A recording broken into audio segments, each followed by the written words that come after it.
Ralikins. Hi, buddy. Where? How you doing? Good on you, boy. Alrighty. You go check the F1, bro. Fucking hectic, eh? I didn't see the end. I feel sorry for Hamilton, bro. I think he got screwed over. Got snide. Yeah, just like FIA and bad luck together, just fucked over, basically. Because how did it end? Basically what happened was there was a safety car that came out. And then because of that, basically Verstappen was like 12 places behind. Although he was in second place, there were other cars that he had lapped. Yeah. There was about a 5-car gap between him and Hamilton. So it was like, it's done, bro. There's no way he's going to catch up and then get Hamilton. Then the race clerk says, all cars can now take over. Like day with the dawn ringing in my ears. Oh, I tune into my TV show. No better way, I gotta get myself into gear. Let's go. Oh, and I feel good today.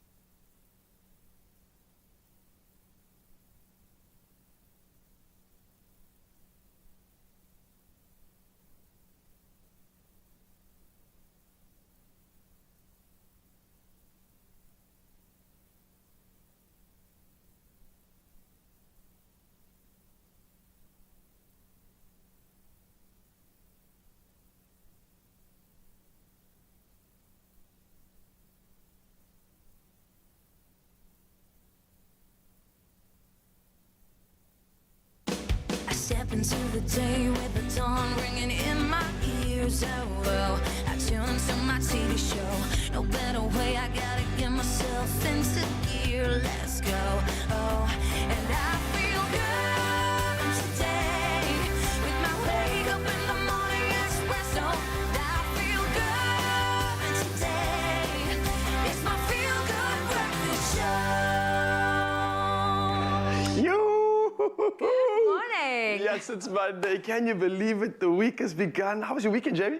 Good. It was so good. Refreshed, reset, ready for this day. How about you, Mr. DeMoy? Much the same. I got to fill up my cup. I got into the ocean, of course, and get ready for you, beautiful souls. And I can't thank you enough for joining us this morning. It's Monday. You're right here on the Expresso show, and we're here to serve you up all the cheers and all the good stuff. And it's beginning to feel a lot like Christmas. Believe it or not, the countdown has actually begun.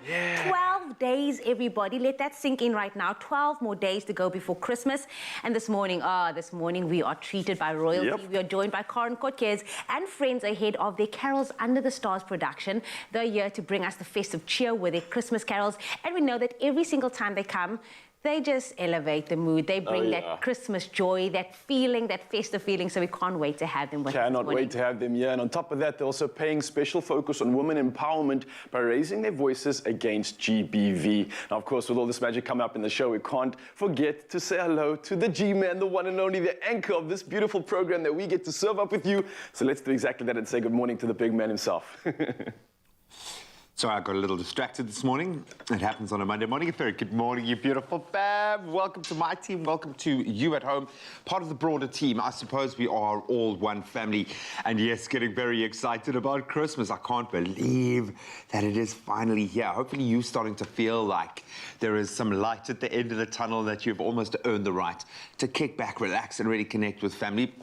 But I want you right now to get a little bit nostalgic, to throw your mind back, not forwards, to when you were a child. Maybe it wasn't that long ago. Maybe it was, like in my case, a very long time ago. But I guarantee you remember that one special present, that one present that you maybe wanted so badly, never thought you were going to get, and then your parents surprised you with it. For me, undoubtedly, I think it was Marshall Brave Star or something along those lines. But let's find out from you guys, what was the best Christmas/festive present you ever received as a child? Let us know.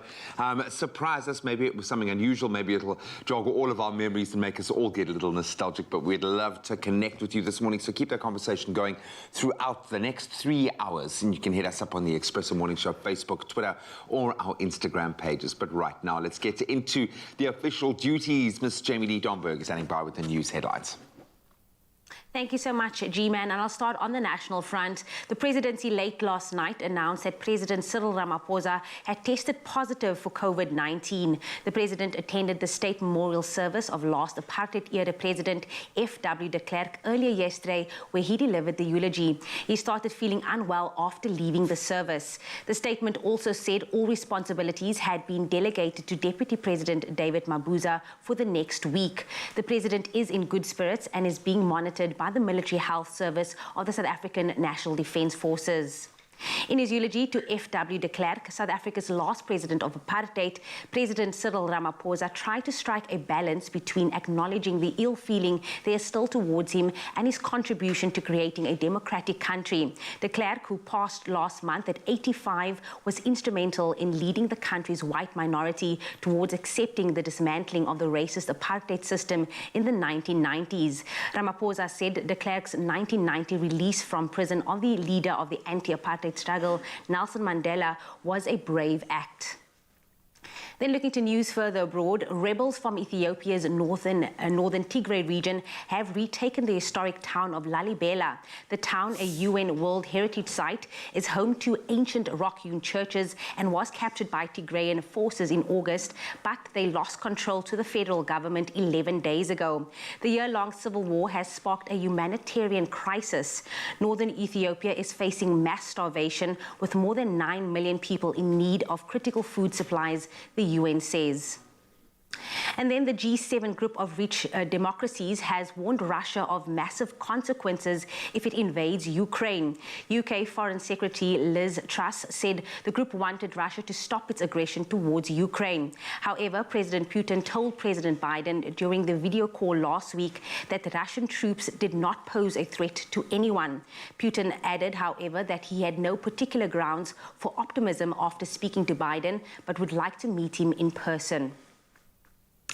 And then lastly, a safest and exciting way to get into the festive season mood in 2021.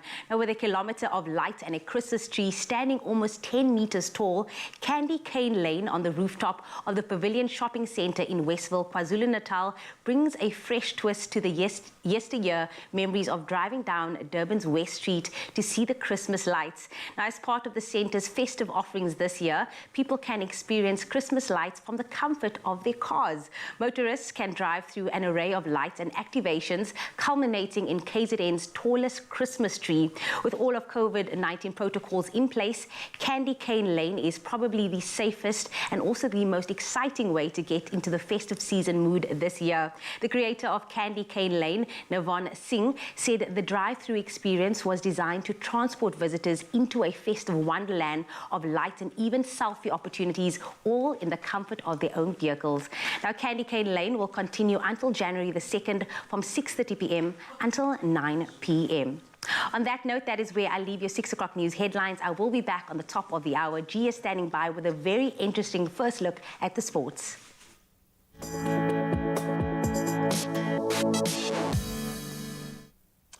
Thank you so much, Jamie. Yes, welcome to you at home as we delve into our sporting headlines, and I think broken hearts for many this morning.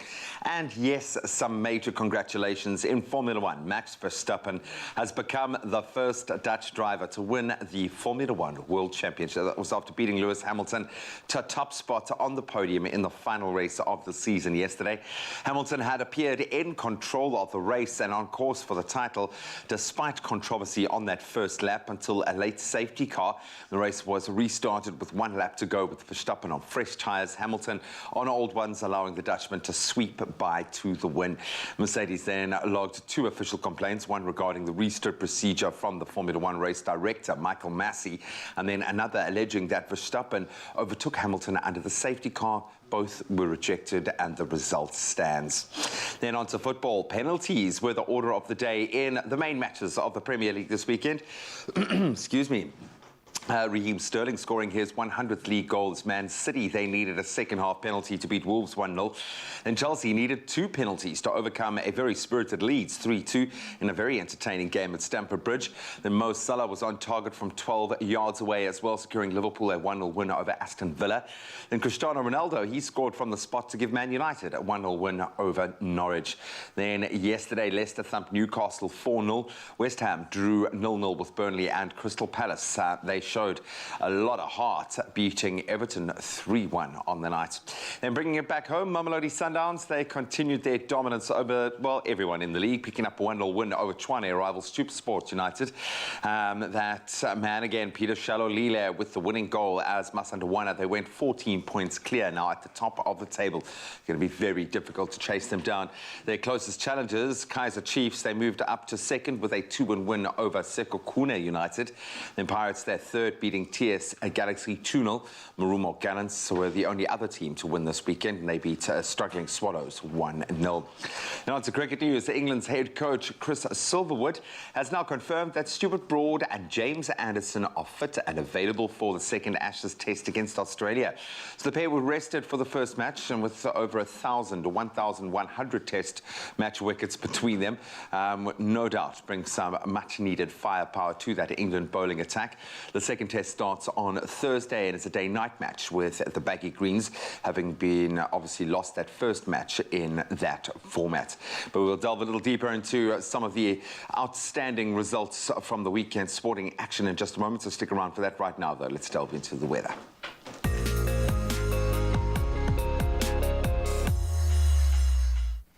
Thanks so much, Gene. Now to take a look at the weather first up this morning, the South African Weather Service has issued a yellow level 4 warning for severe thunderstorms resulting in heavy downpours, possible hail, strong damaging winds and excessive lightning over the central and eastern parts of the Eastern Cape. Now it also issued a yellow level 4 warning for severe thunderstorms resulting in heavy downpours leading to flooding, hail as well as damaging winds over the central and northern areas of Mpumalanga and the southeastern parts of Limpopo.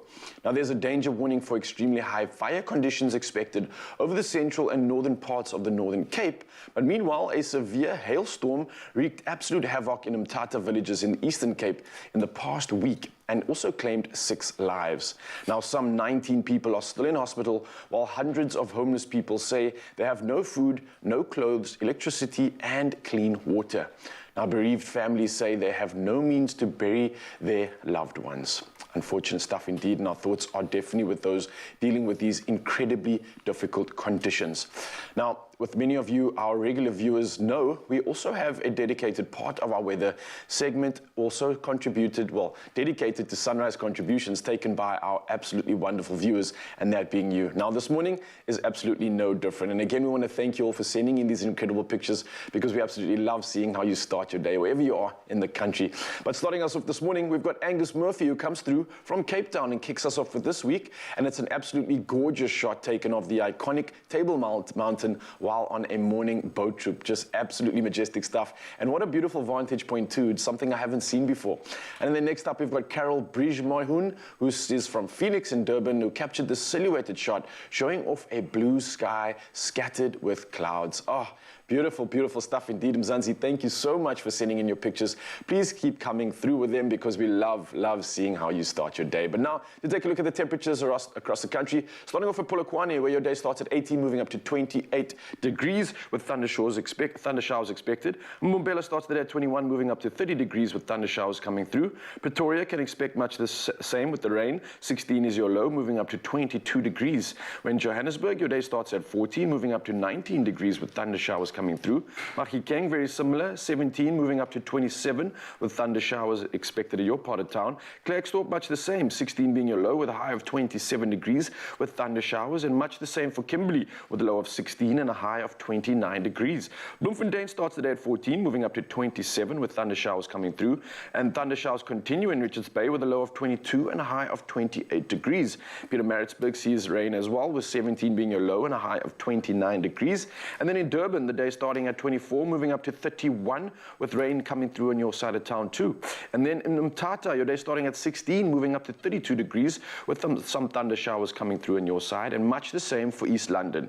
Thunder showers with a low of 18 and a high of 28 degrees.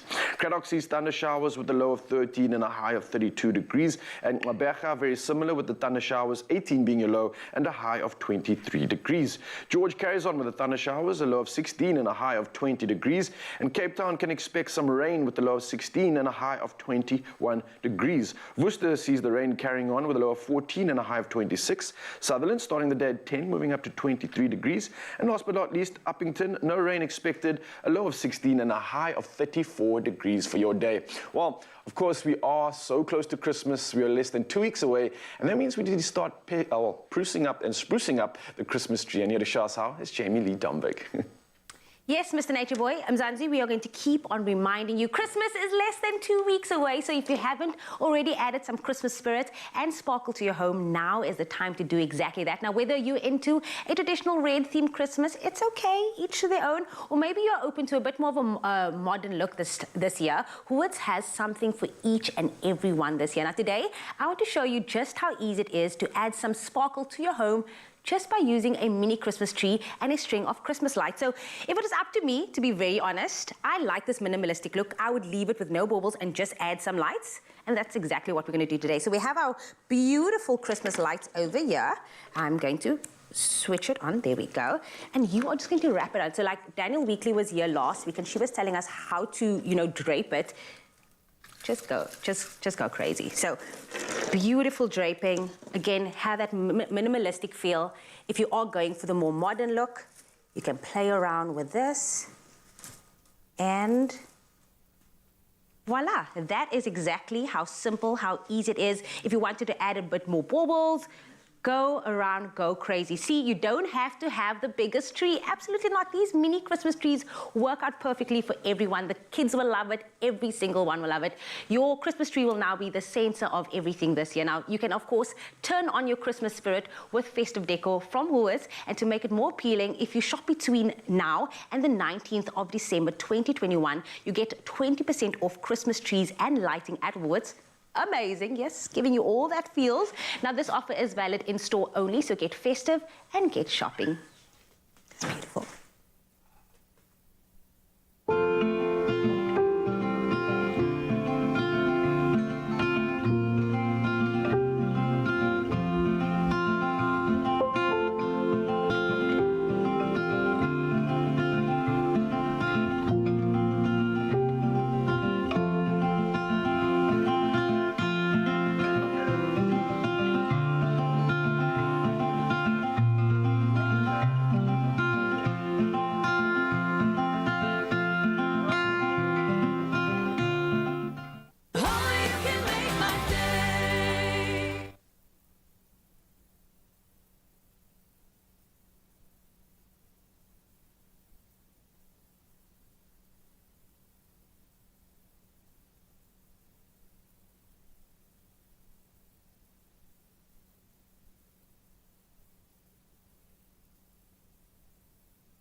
Nespresso welcomes you to a house filled with delight, blooming with flavor and warmth. This festive season, select the perfect gifts for you and your loved ones.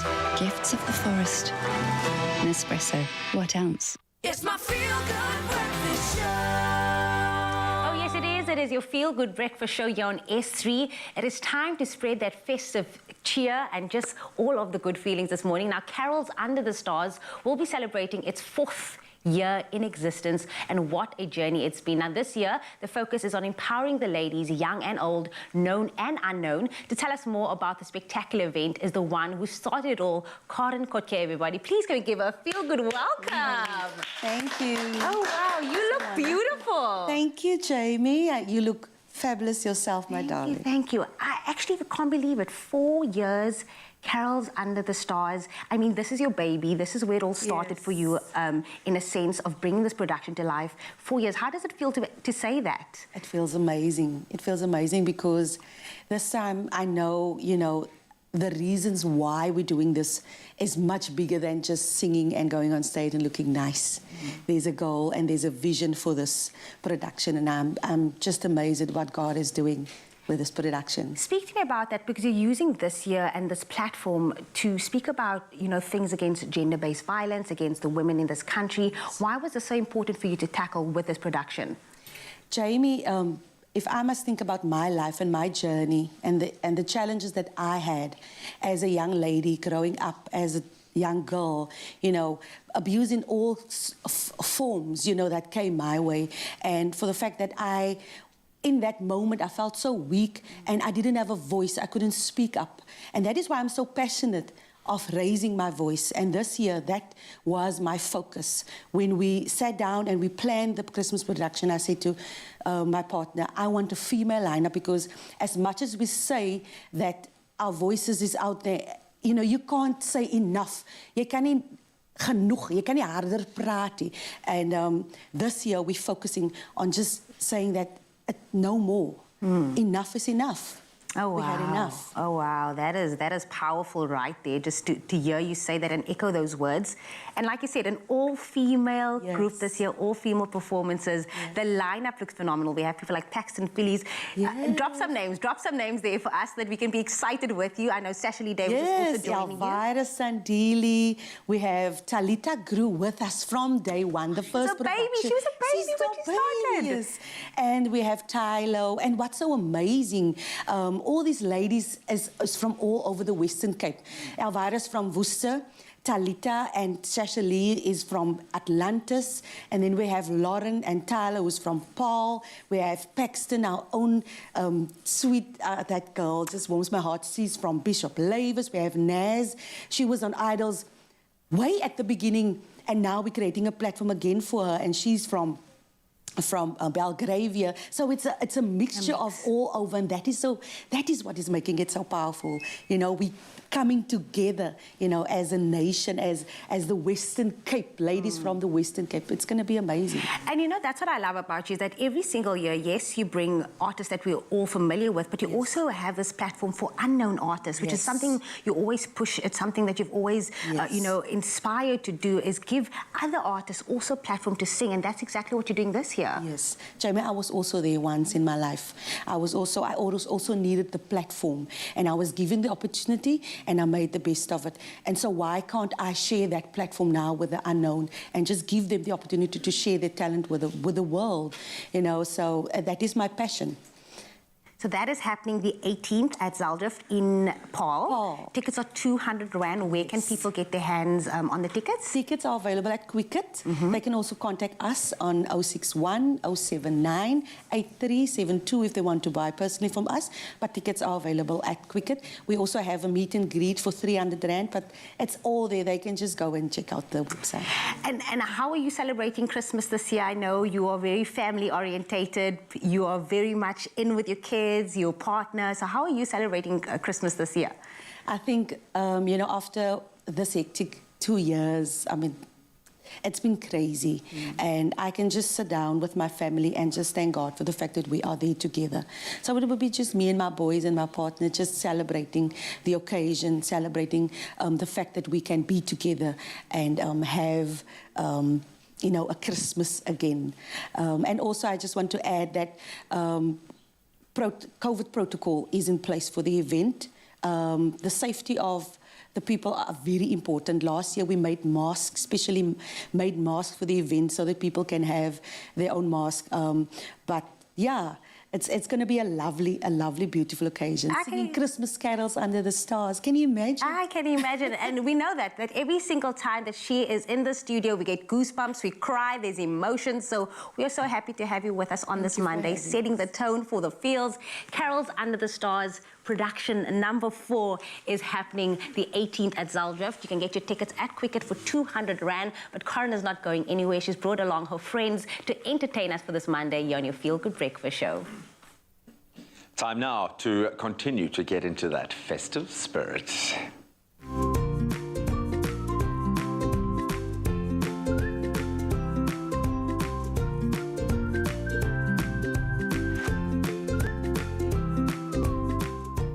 Made with love by Clover.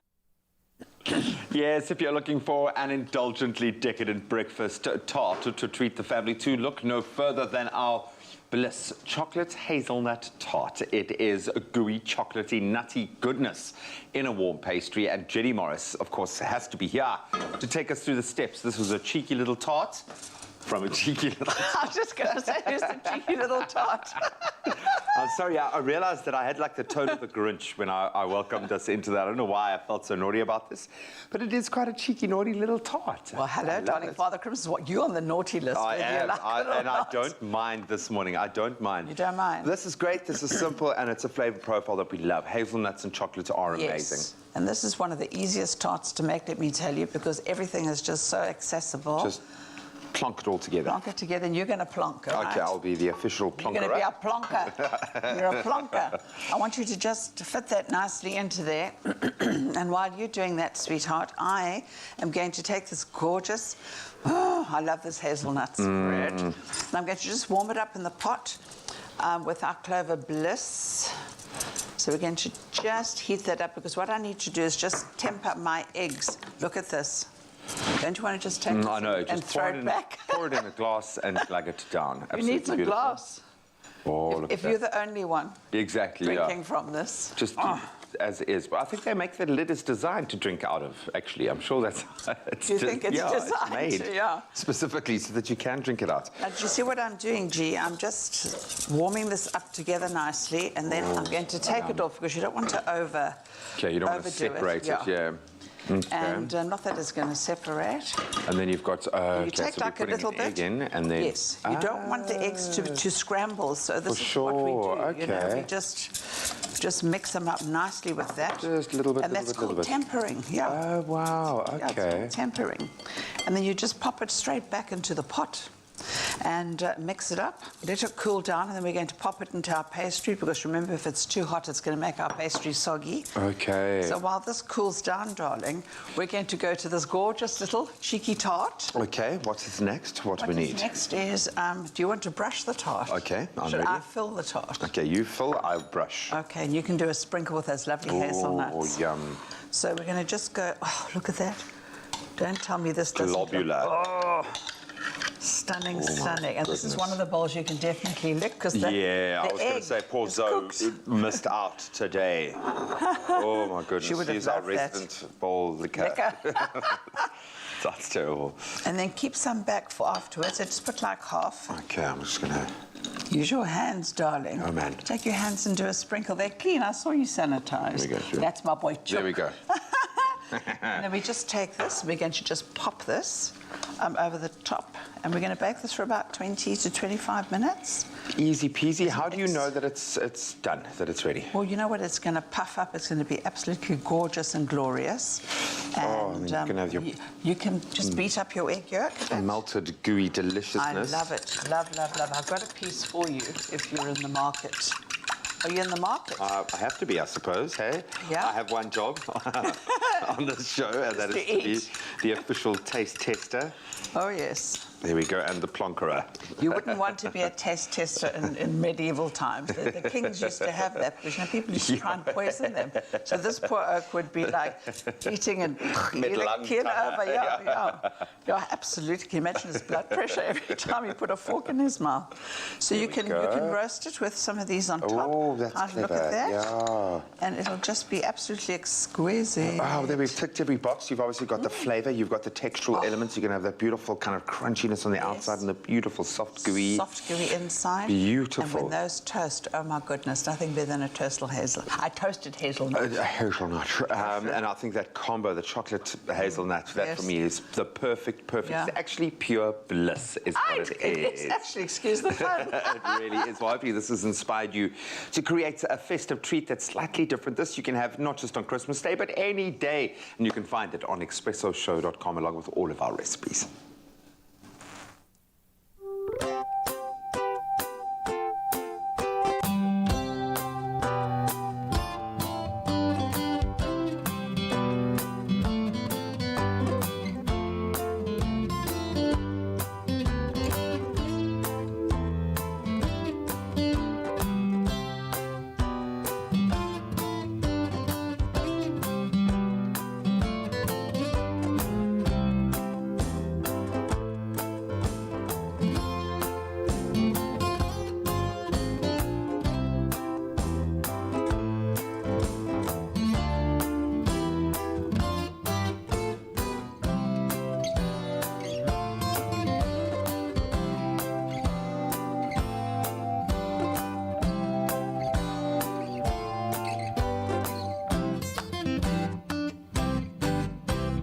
Made with love by Clover. Oh, you can make my day. Challenge the expected with AEG this festive season. Stand a chance to win your share of 100,000 Rand with AEG on Expresso so you can impress in the kitchen. So that's 10 of 10,000 Rand to 10 very fortunate winners. To enter, go onto Twitter or Expresso's Facebook page and comment on the AEG post telling us how you will plan to change up the celebrations this holiday season with hashtag AEG Festive Flavor. And we could be calling you live on Expresso to announce your 10,000 Rand winnings. So elevate the everyday in your home with AEG this holiday season.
It's my feel-good breakfast show.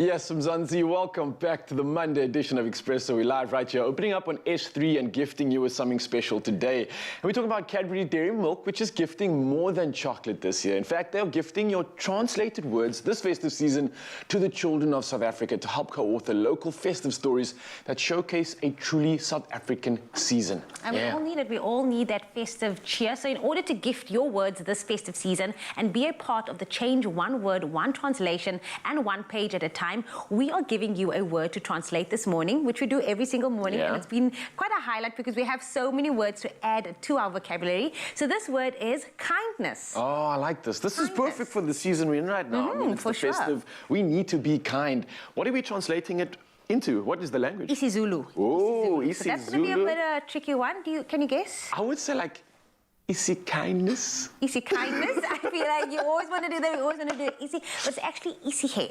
Isi hair, isi hair. All right. I don't know how you pronounce the H and the E all the time when it comes to certain languages. I know it's isi hair, potentially, with that little like sort of reverberation on the tongue there.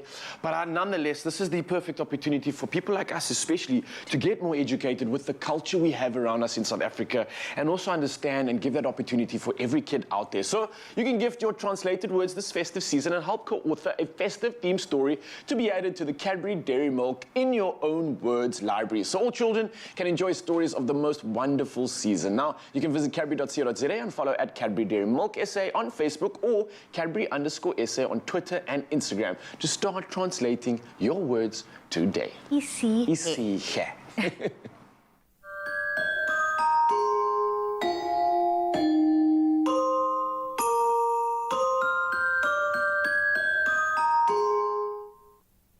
Now, time to win big. We have asked you how you are going to be planning to change up the celebrations this holiday season with hashtag AEG Festive Flavor. And this morning, we are announcing our first winner of a massive 10,000 Rand. Can I get a drum roll, please? On the line right now, we have Mantobi Maseko from Johannesburg. Mantobi, good morning and congratulations!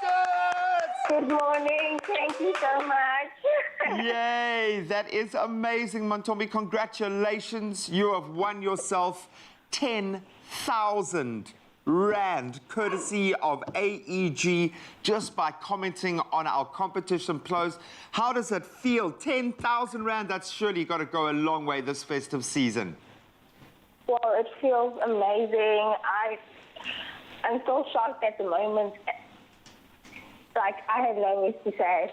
Oh, man, I love that. And this is exactly the reaction we want, because it is obviously a massive amount of money, yes, but it speaks to the relationship that you have with your amazing daughter. And we see that from the post, you and your daughter will be changing things up in the kitchen these holidays. What are you going to be baking and cooking these holidays, especially now that you've got the little added resources? Well, I'm going to be baking cookies, cupcakes, homemade crunchies. She's a big fan of gingerbread biscuits, so I'm also going to be making that for her. You're going to be baking every day. What's your daughter's name? Her name is Zime. Oh, she is gorgeous. We're loving the pictures that we're seeing on screen right now. Now, I'm sure the 10,000 Rand courtesy of AEG is going to go a long way to helping out in the kitchen, yes, but in life. Do you have anything special that you're wanting to spend the money on? Some of the things I'd like to get is the AEG microwave. It's spectacular. I love it. I don't have at home, so I'd like to get that too. I love it, man. Keep it in the family. Congratulations. Your daughter's gorgeous, you're gorgeous, and hopefully you're going to have the most amazing festive season. I'm so glad that we were able to help just add a little bit more shine and glitter, if you will, to your festive. But congratulations once again. Thank you so much. Thank you, thank you, thank you. This really means a lot to me.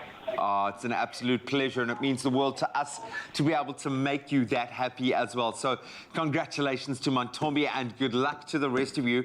Oh, so many plan to change up their festive flavour, and we've asked the executive director at Hirsch's, in fact, Margaret Hirsch herself, what festive flavour means to her and how she is going to be challenging the expected. Well, here's what she had to say. The AG festive flavour to me means that you can cook all your different food in one oven and not have the flavours interchange. Have a look at this amazing AEG oven. It has no less than 6 rotisseries in it. It's a fan-assisted oven.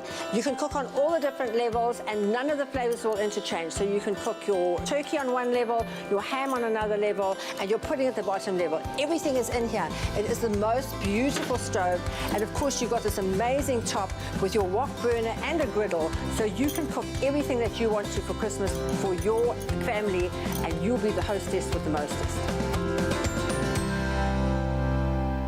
Wow, now that we are all lusting after a brand new piece or addition to our kitchen, we are very excited to challenge the expected with AEG this festive season and spread some festive flavour, hopefully make you a winner. So please, get on it right now. And to enter to win your share of 100,000 Rand with AEG, just like Montombi, there are 9 10,000 Rand cash prizes still up for grabs. You've got to go onto Expresso's Facebook, Twitter, or Instagram pages and comment on the AEG post telling us how you're going to plan to change up the celebrations this holiday season with that hashtag AEG festive flavour. And we could be calling you live on the show to announce your 10,000 Rand winning. So get onto our social pages right now, go and comment on that competition post and use the hashtag AEG festive flavour, of course, to enter. But you can find, as always, all the terms and conditions on expressoshow.com. We're going to take a momentary breather. When we return, we talk sport. Why not order from your oven? With precision, raise your standards and make it matter. AEG. Challenge the expected.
simple as CBD should be.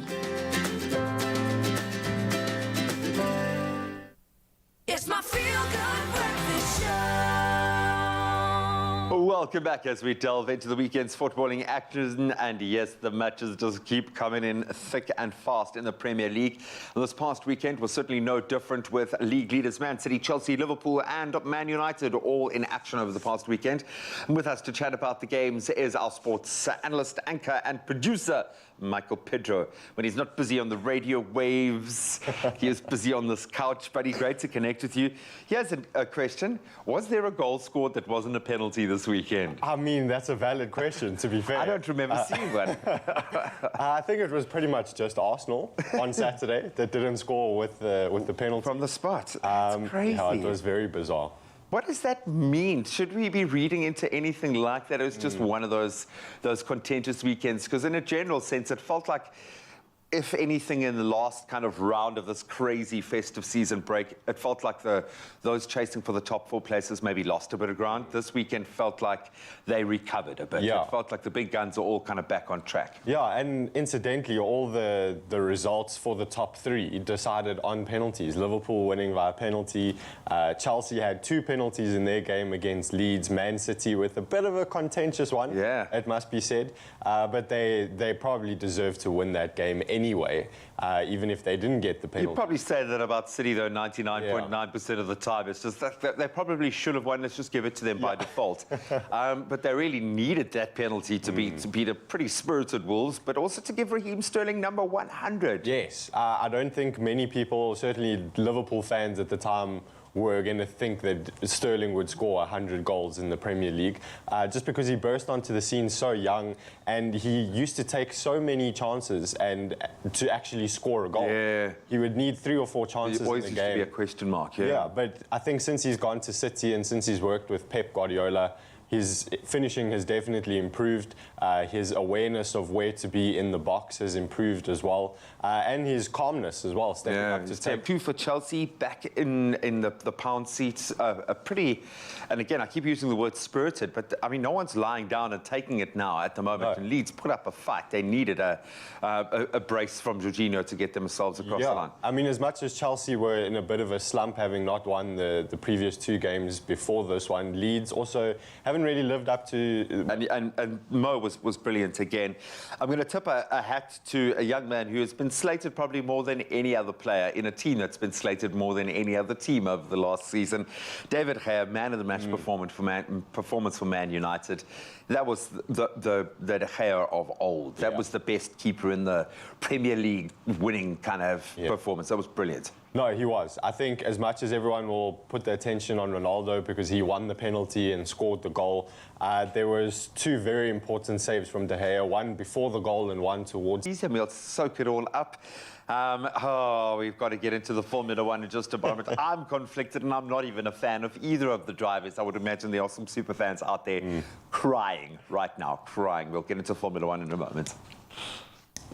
Well, listen, we are back in the kitchen right now to whip up something so yummy. Thanks to the Move freshness of Clover Fresh milk, we're getting plenty of Move Fresh inspiration in the kitchen this morning. Breakfast, as we know, is of course the most important meal of the day. And if you are looking to freshen up a boring bowl of oats, look no further than our fresh milk peppermint oat bowl, which is just for you. And I think it's a perfect meal after that sports talk right now, because you're going to be hungry. And of course, you know, oats is very good because it sustains you. Yes. So I'm going to just... This is so easy. It's going to be beautiful, darling. It's going to be beautiful. I love that we've elevated oats like this. You know, back in the day, oats was sugar, milk, go. There you go. Yeah. Standing in front of the TV, eating it. No.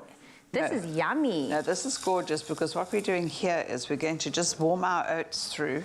And what I like about this, you can make it the night before and stick it in the fridge, and then just dig in. I always see Zoe come in the morning with her jar and her overnight oats, and I'm like, that is so smart. Because you can meal prep, you don't have to do it in the morning. No, absolutely not. The convenience as well. So we've got our delicious milk that lasts for days. 18 days. 18 days without spoiling.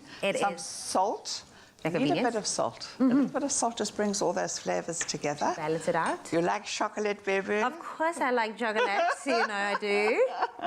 So some cocoa powder that we're going to just mix into this, and we're going to double whammy it with some beautiful dark Some more chocolate. No, That's why I have a little bit. And I have more. Well, we're allowed to eat dark chocolate. Yes. Because they actually say you should be eating dark chocolate. It's good for the heart, okay? So listen to Jenny Morris. It is good for your heart. Chocolate is good for you. And first thing in the morning, I mean, why not? Why not? And a little bit of honey. Yes, just to balance out the flavor, the salt. Look at that. You could actually even use maple syrup, would be lovely as well. But this is just really delicious. You can eat it nice and hot. Do you like your... It's like eating lovely hot chocolate. I mean, Yum. some days, it depends on my mood. Some days I like, I want that warm, comfort bowl of oats. Other days, if I'm on the run, if it's, you know, if I just came from gym, that would be perfect for like a cold oat. This will make a beautiful dessert. In fact, while that's just doing this little cooking number... So how long would you That is just until your oats reach this consistency. Just have a look here, Jamie. Okay. It's beautiful. And it's nice and warm still. It's gorgeous. Sticky, gorgeous, gooey. Now, what's making it gooey is all that lovely chocolate. And the mint is like a choc mint. Gorgeous. So you give me a piece of your mint. I can. I'm going to infuse my my oaties with this. Okay, perfect. And then I'm going to give you the pleasure of piling raspberries onto that. Can I say that I would actually not throw the mint in there, just because mint is such an overpowering like for you beef. So I think it would be too much for me. I would actually just put the mint on the top as a sprig, as a garnish. Yes, you can. Fine. But remember, look, I'm only using one little sprig. Okay. And it's too it's not going to overpower. And people who like a peppermint crisp tart are going to love this. Why not? This could actually be breakfast for Christmas, because you know, sometimes you don't eat the entire morning, and then you only eat the afternoon, and then during church service, your tummy's going like, this is something that you should eat in the morning. Oats is going to sustain you for the rest. And they think it's the choir. Hey, meantime, it's your tummy going crazy. Look at that. Yum, yum. Would you like one? These are so healthy. See, this just tops it off. And your mint? Mint. Don't forget this. Our peppermint oats bowl of fantastic. I don't know what to say, but it is beautiful. That alone is just aesthetically pleasing on its own. I just love the crunch. Again, this is oats, everybody. It is healthy. And Jenny Morris said, if anybody wants to fight you, Jenny Morris said that chocolate is good for you first thing in the morning. Absolutely. Can you come to feed me? Of course she is. And there's your mint. Do you know, this would make a beautiful dessert. I love to take a recipe and own it. Can you imagine this in a pretty glass with layers of this and some lovely cream between each layer? It's delicious. I wouldn't change a thing. This is absolutely amazing. This doesn't taste like breakfast. It actually tastes like a dessert. So please get your hands on this recipe, expressoshow.com. And again, Jenny Morris said you can eat chocolate for breakfast, everybody. Yeah. I'll go. I want to music. Oh, he's back. Move way. Clover fresh milk. Made with love by Clover. Oh, you can make my day.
It's my feel-good breakfast show. Yes, welcome back, you beautiful souls. You're live and locked in right here in your Feel Good Breakfast Show. It's almost gone on the hour, and Jamie Lee Domberg's behind me getting ready to serve you up with the news. So why don't we do exactly that right now? We'll see you in a bit. Thank you so much, Mr. De Mornay. 3 minutes before 7 o'clock, time to have another look at those news headlines, starting on the national front. The Human Rights Commission, the HRC, has announced that from today, people will not pay more than 500 Rand for a PCR test for COVID-19. The HRC said it had a major breakthrough in talks with the country's two largest labs, Empath and Lancet, to significantly reduce the cost. The Medical Schemes Board had complained about the cost of the polymer chain reaction test, also known as PCR. It's been alleged that the cost is unlawfully inflated, excessive, and cannot be justified. And then staying with local news, the presidency late last night announced that President Cyril Ramaphosa had tested positive for COVID-19. The president attended the state memorial service of last apartheid-era president F.W. de Klerk earlier yesterday, where he delivered the eulogy. He started feeling unwell after leaving the service. The statement also said all responsibilities had been delegated to Deputy President David Mabuza for the next week. The president is in good spirits and is being monitored by the Military Health Service of the SANDF. Then looking to news further abroad, the death toll from a series of powerful tornadoes on Friday in Kentucky, Illinois, Tennessee, Arkansas, and Missouri in the U.S. has risen to at least 94. Dozens are missing and entire towns were destroyed by about 30 tornadoes. Concerns exist that the death toll could climb to more than 100. President Biden has declared a disaster in Kentucky, and local Congressman James Comer, working with rescuers in the ruined town of Mayfield, said it was the most devastating storm damage he had seen in his entire life. And then staying on the international front, rebels from Ethiopia's northern Tigray region have retaken the historic town of Lalibela. The town, a UN World Heritage Site, is a home to ancient rock-hewn churches and was captured by Tigrayan forces in August, but they lost control to the federal government 11 days ago. The year-long civil war has sparked a humanitarian crisis. Northern Ethiopia is facing mass starvation, with more than 9 million people in need of critical food supplies, the UN says.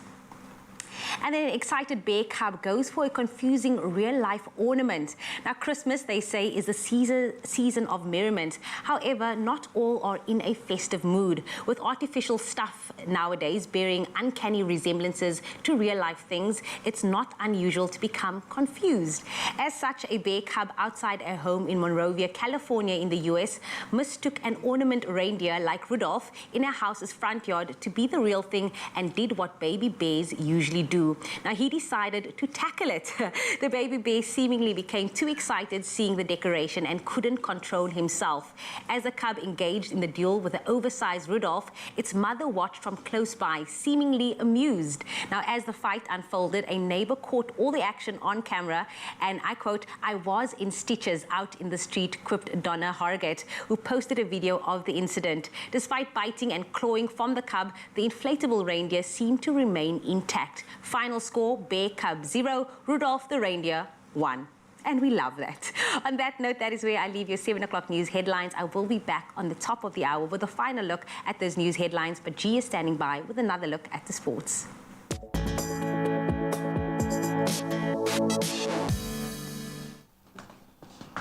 Thank you so much, Jamie. Let's start with probably the most controversial one this morning in Formula One. Max Verstappen became the first Dutch driver to win the Formula One World Championship after beating Lewis Hamilton to top spot on the podium in the final race of the season. So Hamilton had appeared in control of the race and on course for that title, that record-breaking title himself, despite controversy on the very first lap. That was until a late safety car. The race was then restarted with one lap to go, with Verstappen on fresh tyres and Hamilton on old ones, allowing the Dutchman to sweep by to take top honours. So Mercedes have officially lodged 2 complaints, then one regarding the restart procedure from Formula One race director Michael Massey, and then another alleging that Verstappen overtook Hamilton under the safety car, and both were rejected. But I suggest we continue to watch that space. Then let's bring it back to footballing news. Penalties were definitely the the order of the day in the main matches of the Premier League this weekend. Raheem Sterling scoring his 100th league goal as Man City needed a second-half penalty to beat Wolves 1-0. And Chelsea needed 2 penalties to overcome Leeds 3-2 in an entertaining game at Stamford Bridge. Jorginho netting 2 of those goals. Then Mo Salah was on target from 12 yards out, as well as Liverpool secured a 1-0 win over the Villains. Then Cristiano Ronaldo scored from the spot to give Man United a 1-0 victory over Norwich. Then on Sunday, Leicester, they thumped Newcastle 4-0. West Ham drew 0-0 with Burnley, and then Crystal Palace, they beat Everton 3-1. And staying with football, but bringing it back home, Mamelodi Sundowns continued their dominance over the rest of the pack. They picked up a 1-0 win over their Tshwane rivals, SuperSport United, over the weekend. That man again, Peter Shalulile, with the winning goal as Masandawana. They went 14 points clear at the top of the table. Their closest challengers are Kaizer Chiefs, who moved up to second with a 2-0 win over Sekhukhune United. And Pirates, they are chasing in third, beating TS Galaxy 2-0 over the weekend. And Marumo Gallants, they were the only other team to win over the weekend. They beat a struggling Swallows 1-0. Then some interesting news on the cricketing front concerning the Ashes. England's head coach Chris Silverwood has now confirmed that Stuart Broad and James Anderson are fit and available for their second Ashes test against Australia. So the pair were rested for the first match, but with over 1,100 test match wickets between them, will no doubt they will bring some much needed firepower and experience to England's bowling attack. The second test starts on Thursday. It's going to be a day-night match, in fact, with the Baggy Greens having never lost a test match in that format. We'll certainly watch that space closely as well, but that's where we leave our sport for now. We'll delve into the Formula One in just a moment. Right now, though, let's bring you the latest on the weather front.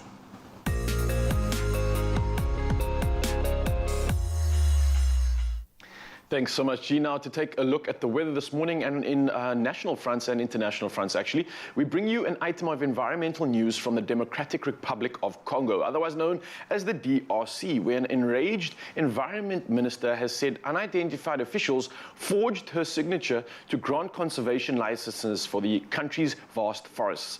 Now, these forests play a pivotal role in regulating the Earth's climate, and in recent months, Congo's environment minister Yves Bazaiba called for a ban on uncut log exports. Now, she said anyone with a contract for a forest concession or export permit for logs or timber bearing her signature should present themselves to her office. Now, home to the majority of the world's second largest rainforest, which also straddles neighboring countries, the DRC is under pressure to improve forest management and curb a rate of deforestation that has doubled in the last decade.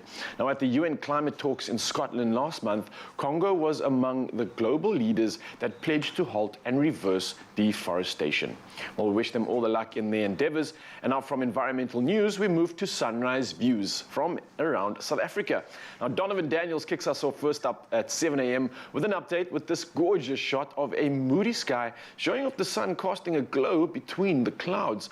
Absolute majestic stuff. And then Jeanette Swart comes through and shared this warm, huge shot of the sun coming up near your eyes and showing off those reds and yellows in the sky as the day begins. Oh, and for you, Mzansi, that's joining us as we begin our day, I want to thank you again for sending in these pictures. It gives us energy, it gives us gears, and it gets us into that spirit to kickstart the rest of the day. And speaking of the rest of the day, let's see what the temperatures have in store for us. And starting off in Polokwane, where your low is 18 and you've got a high of 28 with thunder showers coming through. Mbabela starts the day at 21, moving up to a max of 30 with thunder showers. Pretoria starting off at 16 with a high of 22, thunder showers coming through your side too.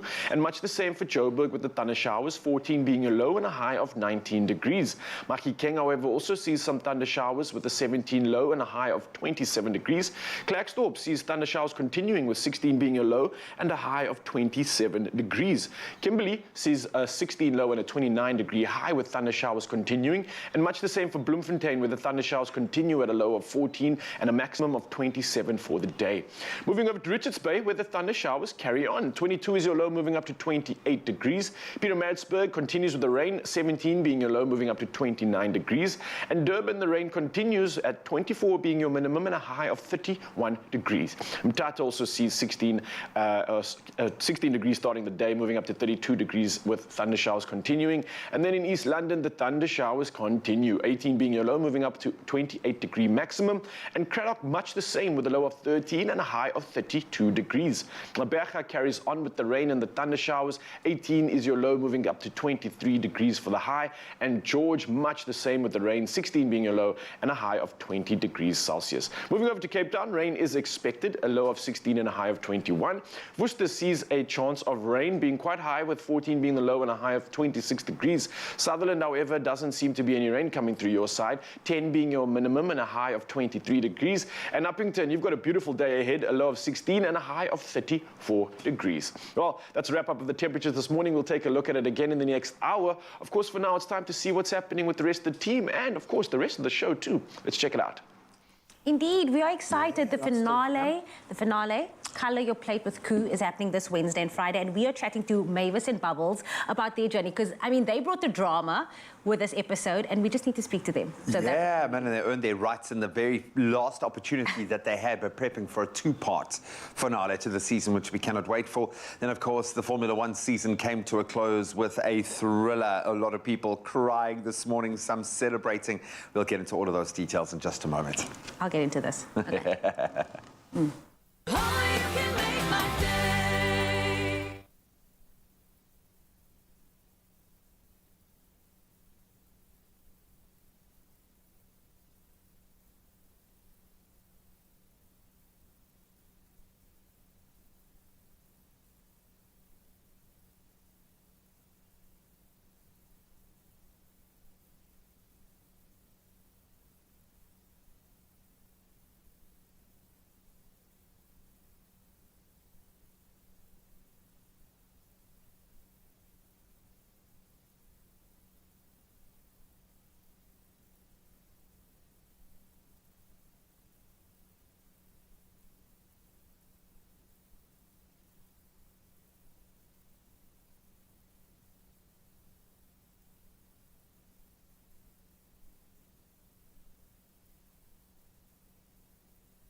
It's my feel-good breakfast show. Welcome back, everybody. Yes, it is your feel-good breakfast show here on S3. It's time to celebrate these two phenomenal women. Now, this past Friday night, we saw the battle in the last challenge of Colour Your Plate with Koo, where we saw the most amazing festive desserts. We were hungry just watching it. And the competition was so close that not one, but two talented bakers clinched the win to get a spot in the grand finale. Now, if you missed out all the action, here is a little recap of what went down. Are you ready? Yes. And the plate under the cloche is Are you ready to find out who the other person is? Yes. And the second plate going through to the finale is Mavis! Well done, Mavis. Oh, wow. We are reliving that moment right now. Mavis Matosi and Mashoto Bubbles Mello are joining us via video call to share more about their exciting double win. So let's give them a warm Expresso welcome, everybody. Good morning, Bubbles. Good morning. Mello, how are you doing this morning? Morning. I'm good. I'm happy. You know, rewatching that, I feel like crying. I don't know, just reliving the moment. Ah, man. Aw, for sure. I mean, that had to be the most dramatic winner announcement that we've ever seen on Color Your Plate with Koo thus far. I mean, Zoe obviously contributed to all the drama. Bubbles, I'll start with you. How did it feel being called the winner of that episode? Mavis is a good baker, so there was tough competition. It was anyone's game. I mean, my feet, my heart, I was shaking. I'm like, you can tell the expressions, but it felt good to win. That's all I can say. It felt really, really good. I think I was happy, and I'm happy because my hard work is paying off. You say, Bubbles, your feet and your heart were shaking at the same time, and we love that. Everything was shaking. Mavis, I mean, for you, how did it feel thinking you were going home? Because I can see that look on your face. It looks like you're about to cry, and then finding out that another plate was actually going through to the finale. Wow, it felt so great to win the competition. I was a little bit sad, but happy for Bubbles as well that she won, because we clicked from the time we met. So it was just great to win the competition, because the ladies also, they all brought their A game. You know, we all put up our hard work, wanting to win. So it feels great to be a winner. It feels great. And you know, the viewers don't always understand that. They see it as a competition, and yes, it is a competition, but you also make so many great connections, and you just form a bond with all the people that you're competing with. And I mean, for Mavis, for you, maybe you should share a bit more about your love for cooking, because you have a story behind your cooking and how that had transformed into your own catering business. Okay, my love for cooking started way back when I was young, like age 12. That's when I started baking, though I started cooking at age 19. Then at school, I will take orders from my friends. So when I was in like grade 11, I'll take orders on Fridays. And then Sundays I bake, Monday I deliver at school. It went on in my life even when I was employed. I used to share my salad on Mondays. I just come home during the week and just think of baking a black forest and then take it to work. Biscuits, then they started placing orders. Then when I decided to leave work, my husband just said, you know what, you better go back to your baking, because I can see that loves you. It follows you everywhere you go. So that's when I went back to the business of baking. And it's something that I've learned from my mother, my sister Untando, and my late grandmother. They are such very good cooks and good bakers. And we can see it in your work and in your display, because everything has passion behind it. So we love to see that. And I mean, for you, Bubbles, your day job is actually in forensic investigation. Two different worlds, but cooking is also a major part of your life. Tell us a bit more about how it has become more than just a hobby, and how you do catering on the side as well. Right. So, I never thought that cooking would be more than just a hobby. As soon as I found out that I could actually make income with that, I was like, you know what, I'm all in. It's been quite a journey, this whole catering thing as well. It's like cooking and baking has become my second job, basically, because from when I go from work, go home, I get home and I be busy with orders and all of that. So I just have two jobs from now on, because it's hectic. Sometimes it gets hectic that I sleep late at night around 3, 4, but yeah, I love doing it, so I really don't mind. Both of you are booked and busy, and we love to see it. Maybe a question for both of you, Mavis and Bubbles. Bubbles, why do each of you enjoy cooking with Koo, and why did you decide to enter Colour Your Plate with Koo? Mavis, I'll start with you. Okay. I love cooking with Koo. From, way back when I was young, at home they used your Koo peaches, Koo pears to make desserts, custard and peaches. And my aunt also, Zipporah, used to cook a lot with Koo. Yeah, that's where my love of cooking with Koo came from. And I entered the competition because I wanted to showcase, my cooking skill. I really love cooking and share pictures of my prepared meals and recipes on the social media. So that was actually that, Though I also saw that 2.5, you could win 2.5, and I was like, wow, let me just try my luck. Let's secure the bag while we're at it. What about you, Bubbles? All right. So, as Mavis said, we've been cooking with Koo for the longest time ever, our parents and our grandparents, and the quality and the taste as well. And for the fact that Koo products are produced in South Africa, that made me love it more than I do now. And can we just talk about the versatility of the product?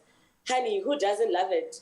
The reason why I decided to enter the competition, I was actually forced into entering the competition by my friends. So they sent me the competition details and they were like, please enter. And then I entered. I had nothing to lose then. So I did. I entered and Both of you, well-deserved. Congratulations. Thank you so much for joining us this morning. You guys are just making me hungry right now. Now I have to get back to work and you guys get to live your best life. So thank you so much for joining us this morning. Have a wonderful day further. Thank you. You too. Bye. Once again, a huge congratulations to Mavis and Bubbles. They are joining the previous winners, JP, Chantal, Nadia Zandile, Paula, Shepiso, Abida, and Nolizwe in the finale. And Mzansi, those are your top 10 finalists who will be battling it out in the finale this week. Now be sure to catch and watch Colour Your Plate with Koo. The two-part finale is airing on Wednesday and Friday evenings with 1-hour specials at 7 p.m. on SABC2 and repeats next Tuesday morning at 10 a.m. Happy watching to all of you. These 10 contestants have made it to the finale of Colour Your Plate with Koo. JP! Chantal! Nadia! Zandile! Paula! Tepi! Abida! Nolly! It's Bubbles! Mavis! Tune in this Wednesday to find out who will be Mzansi's next cooking star and walk away with more than 50,000 Rand in prizes.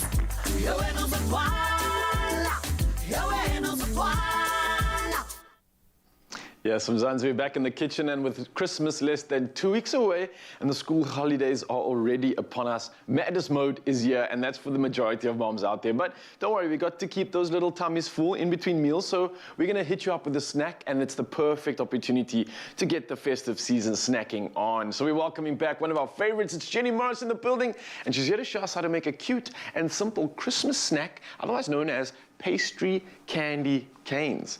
Sounds very interesting. Jenny Morris, how are you doing this morning? Well, hello, my little Christmas snack. Nice to be in the kitchen with you. How are you doing? I'm good, darling. Yeah. This is easy. Is it? It looks very intricate. I promise you. It looks very complex, but I know that you're going to feed us with the good stuff. So oh, yes. What are we doing? Well, you know what? The kids, I would get the kids involved in this. Yeah? We literally are going to be cutting strips of pastry. You can do some of this for me if you like. Okay. What I want to do is just take these strips and we're going to put some eggie. All right. And I'm going to just take one of these lovely little Simply chicken smoked. Am I popping the egg on now? Yeah, you just paint it. Paint that a bit. And I mean, literally, you're going to do this. You're going to just chop these little sausages. Okay, you're dunking it. Is that tomato sauce? That's a nice tomato sauce. All right. So we're going to make like these things. Okay. You can help me. Maybe I should go a little bit thinner. I'm so greedy. I like everything big and chunky. Like you. I don't think anyone's complaining about that. Got you. Okay, darling. So what we're going to do is we just take it and you're going to twist it. Just make sure that there's enough of a bend so it really does resemble a candy cane. Okay, just give me a little bit more. I see where the candy cane has come from. Yes. Because I'm trying to think to myself, where are the sweets in this? No it's not making sense. Okay, I got you. I'm with you. Listen, Jenny, this is obviously the kitchen, right? And this is a safe space for you. This is something that you've loved to just express yourself in. Is it something that you'd bring the kids into as well? I mean, when you were cooking with them, would you get them involved quite a bit? Listen, my kids have been cooking since they were like 4 years old. I'd put those poor little things in a corner with a big chunk of frozen butter and a wooden spoon and sugar and say, you want cookies? Come. You know, children love being involved. Yeah. No, I think it's something for me that is nostalgic, and I just think back to, I imagine you as a mom in the kitchen, the amount of memories that you've created, and this is kind of that time when kids are on holiday, when mom's cooking something special out in the kitchen, big families coming to visit as well. Yes. This is where those memories really get made. I know for me it was a very nostalgic period, and I remember all the stews and the roasts and the potjie pots that would get made, and that was the kind of family tradition, and it's always centered around food. But you see, those memories you'll take with you forever, and you're going to share those memories one day when you do have your own children. Let's hope so. No, you will, or even with your sister's children or your friends' children. But look, you're sharing it with me. Yeah. And those are such precious, precious, precious memories. I absolutely agree.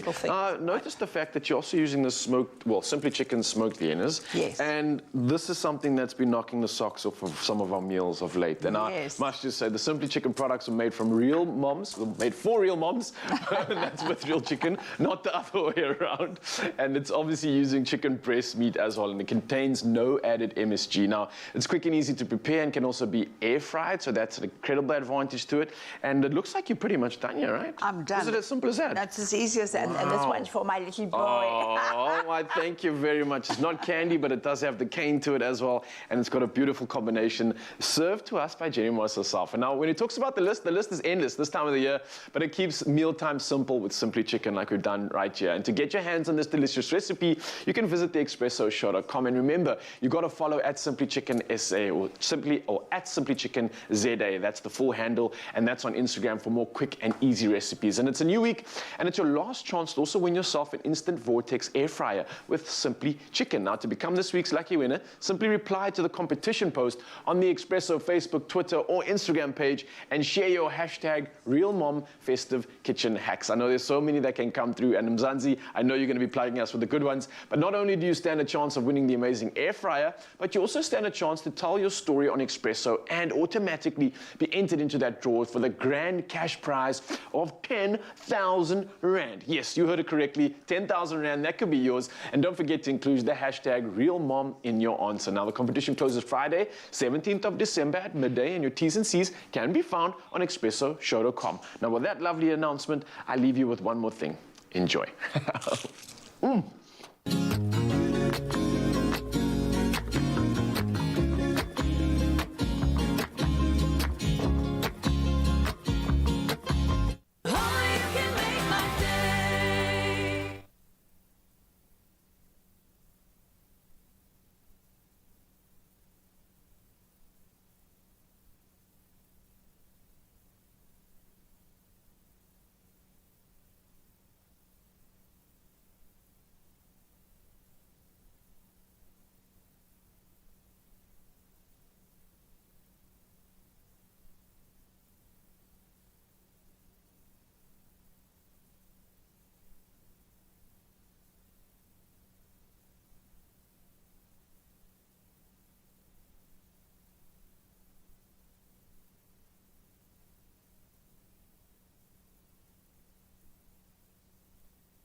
Welcome back as we return to probably the most important conversation we're going to have all year. Now, Friday marked the last day of the annual 16 Days of Activism for No Violence Against Women and Children campaign, which always provides important opportunities for all of us to strategize and then implement the best ways to combat the scourge of gender-based violence in South Africa. Now, education on these issues at the schooling level is key, and we are being joined right now via video call by activist and social entrepreneur and founder of the Luntu Index, Amahle Nshinga, to learn more about a vital platform she is spearheading to get anti-GBV education in South African schools. Amahle, very good morning. How are you? Hi, good morning. I'm fine, thanks. How are you? I'm all the better for connecting with you this morning, because it's one thing cutting through all the clutter and all the awareness, which is great to have this upswing in information and attention on the subject, but far too few are we reporting on actual strategies that can be implemented on the ground floor that actually make a difference. Now, your social media platforms are dedicated to your advocacy work and educating people, but can you maybe share a little bit more about why and how you've become involved in activism in general, and how this has then translated into what sounds like an amazing e-commerce empowerment platform, otherwise known as Luntu? Thank you so much. Well, I got into activism last year after Chakopato Pule passed away and rest her soul.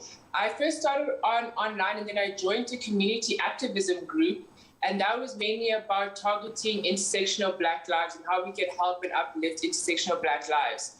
In regards to my platform called Luntu, Conscious Shopping Made Easy, I actually came up with Luntu in 2016. So to be quite honest with you, Luntu and my activism work are quite separate. It's just that Luntu is my job, and then my activism work is my passion project that I do on the side. And outside of like giving donations and so forth, they are two quite separate entities. I love that. Well, I love the fact that you've been forced almost to make this your main focus now.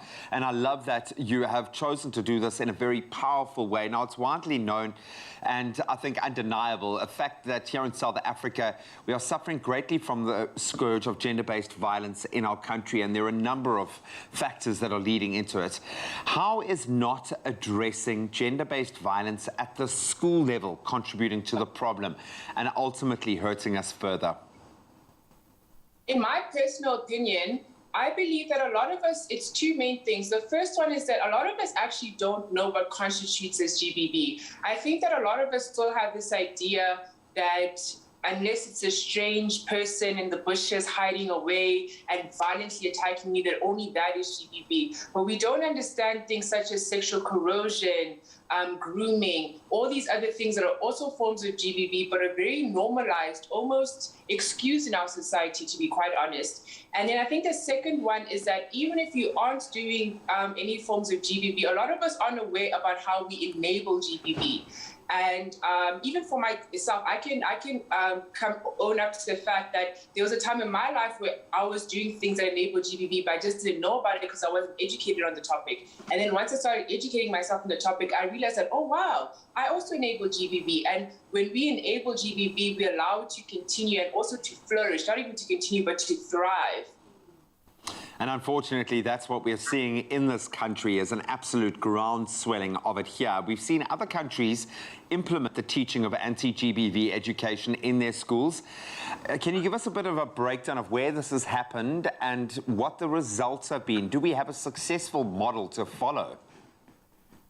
So I'm glad you asked that. So in Kenya, they had a program called Your Moment of Truth. And the program was that they go to different secondary schools in Nairobi and teach children about gender-based violence. As of 2018, they actually taught 250,000 school children, which I think is very amazing.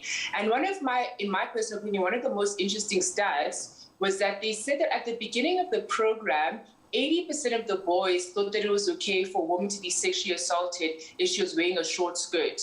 Within 9 months, which is not that long, within 9 months, only 30% of the boys thought that it was okay to sexually assault a woman if she was wearing a short skirt. Same thing with intervening if you see gender-based violence. At the beginning of the program, 74% of the boys said that if they saw a woman getting harassed or assaulted, they wouldn't intervene and they just mind their own business. 9 months later, only 24% of the boys said they wouldn't intervene. The other boys said that they would. So, and then also in regards to reported sexual assault at the schools, it dropped by 51% after 9 months. Wow. So it's a thing of educating again, and that's also great things because these school children are eventually going to become adults. So then therefore the stats will decrease, and hopefully, we can only hope that they also teach their kids the same thing. And I think that's how we break cycles. Exactly. They will become fathers and mothers, fathers especially.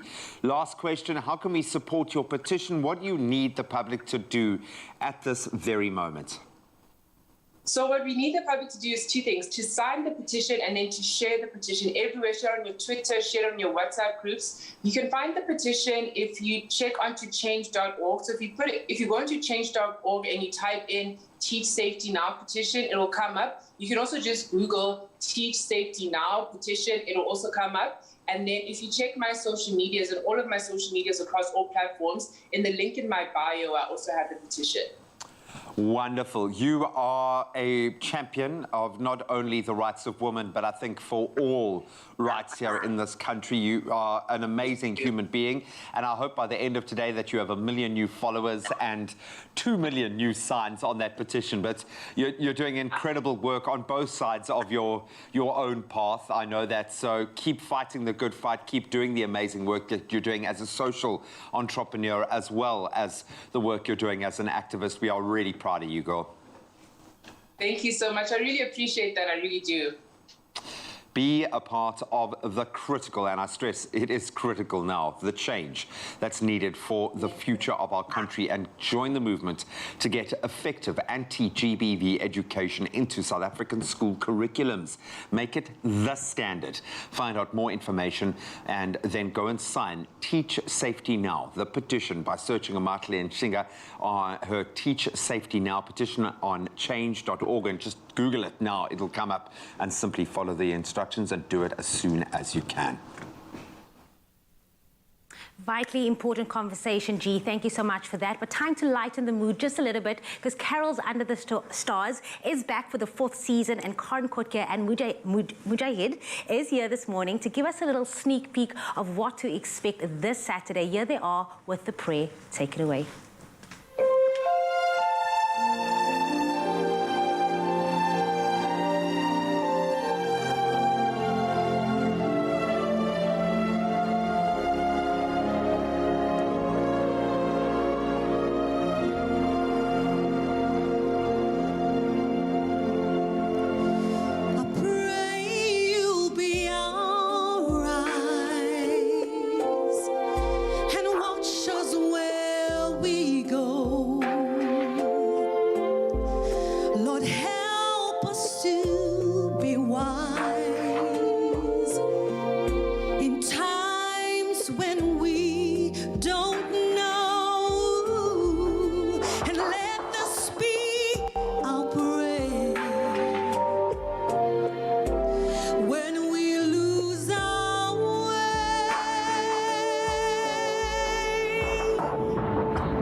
And hold it in our heart.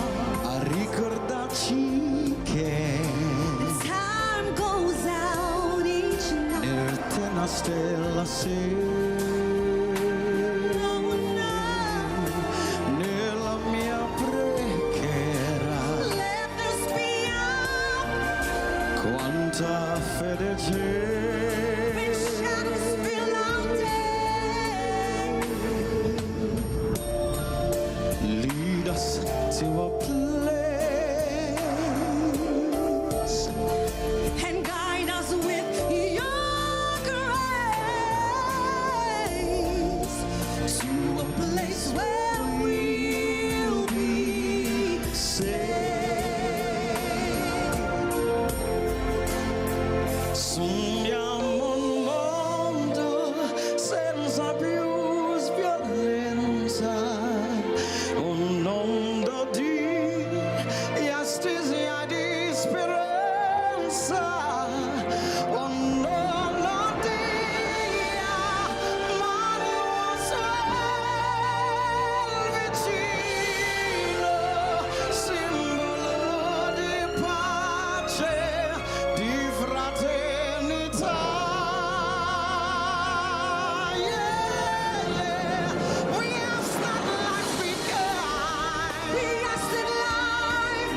just like every child.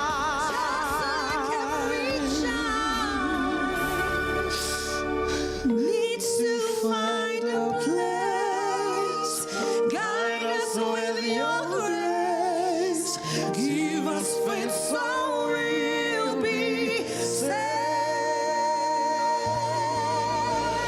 Needs to find a place, guide us with your grace, give us faith so we'll be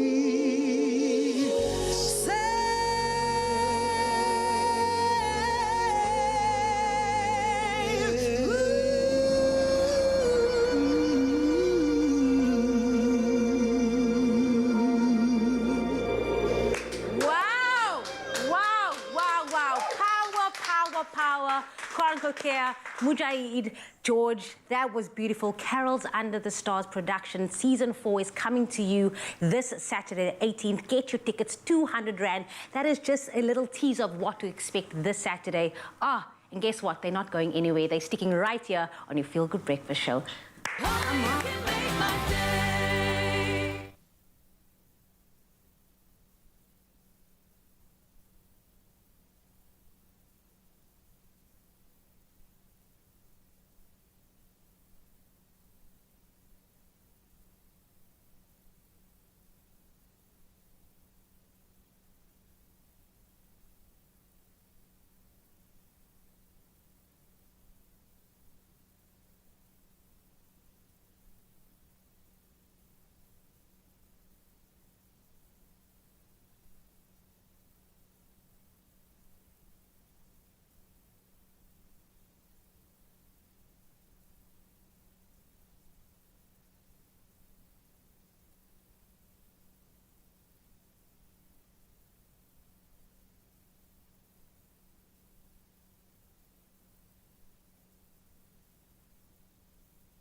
It's my Feel Good Breakfast Show. Welcome back. You're still live with Expresso as we approach very quickly the final hour of the show. But let's put the brakes on and celebrate right now. A new Mrs. South Africa has been crowned. And I was lucky enough to visit the City of Gold and met with all 24 incredible contestants ahead of the glittering crowning event. Let's take a look at what went down.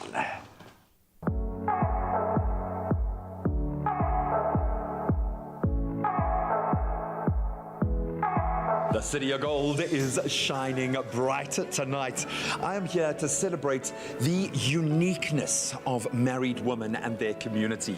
Tonight, a new Mrs. South Africa will be crowned from a phenomenal, beautiful group of 24 accomplished, bold and brave South African women. And they'll be following in the footsteps of our reigning queen, Tenji Mdluli, the likes of Candace Abrahams and Nicole Kappa. All have used this platform to achieve so much and do good for their country. It is going to be an impactful and meaningful night, and I think it's going to be one to remember.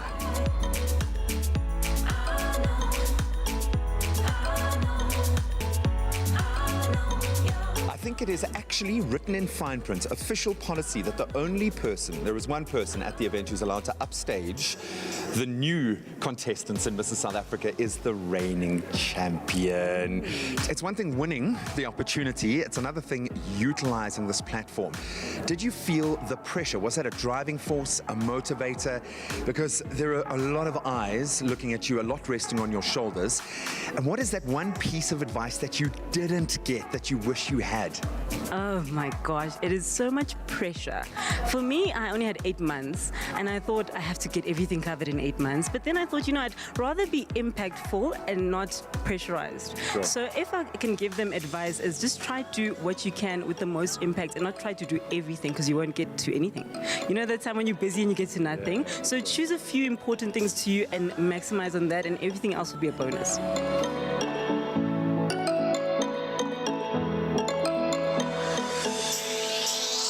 Joni, say it with me. Woosa. I think probably the only person who is allowed to be a little bit more nervous than the contestants is the driving force behind it. Joni, well done. Just congratulations for getting to this point. For someone who has had a front row seat, is there a common thread? Have you been able to pick up that one thing, that X factor that all the winners share? What is going to win it with the judges tonight?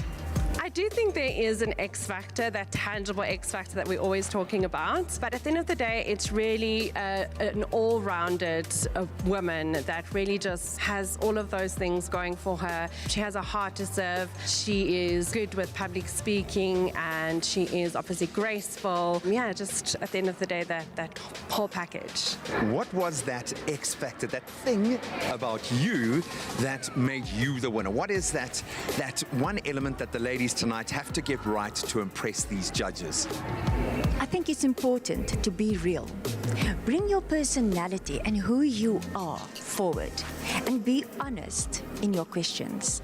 Right up until today, I believe I won Mrs. South Africa in the interview room based on the questions that they asked me, and I will never forget it. If I can share one question with you, there was this one judge, and he threw his hands in the air and he says to me, "Just answer me one question.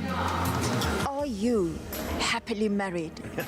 And I looked at him and I said to him, there is no such thing as a happy marriage. It's constant hard work. And he stood up, shake my hand and say, "Thank you, you're the winner." And that was it. So I think that's the most important thing. Be real in your answers. You are unique, and that is what the judges is trying to meet, is you. Not the person that you are pretending to be or that you think must wear the title. They want to meet you.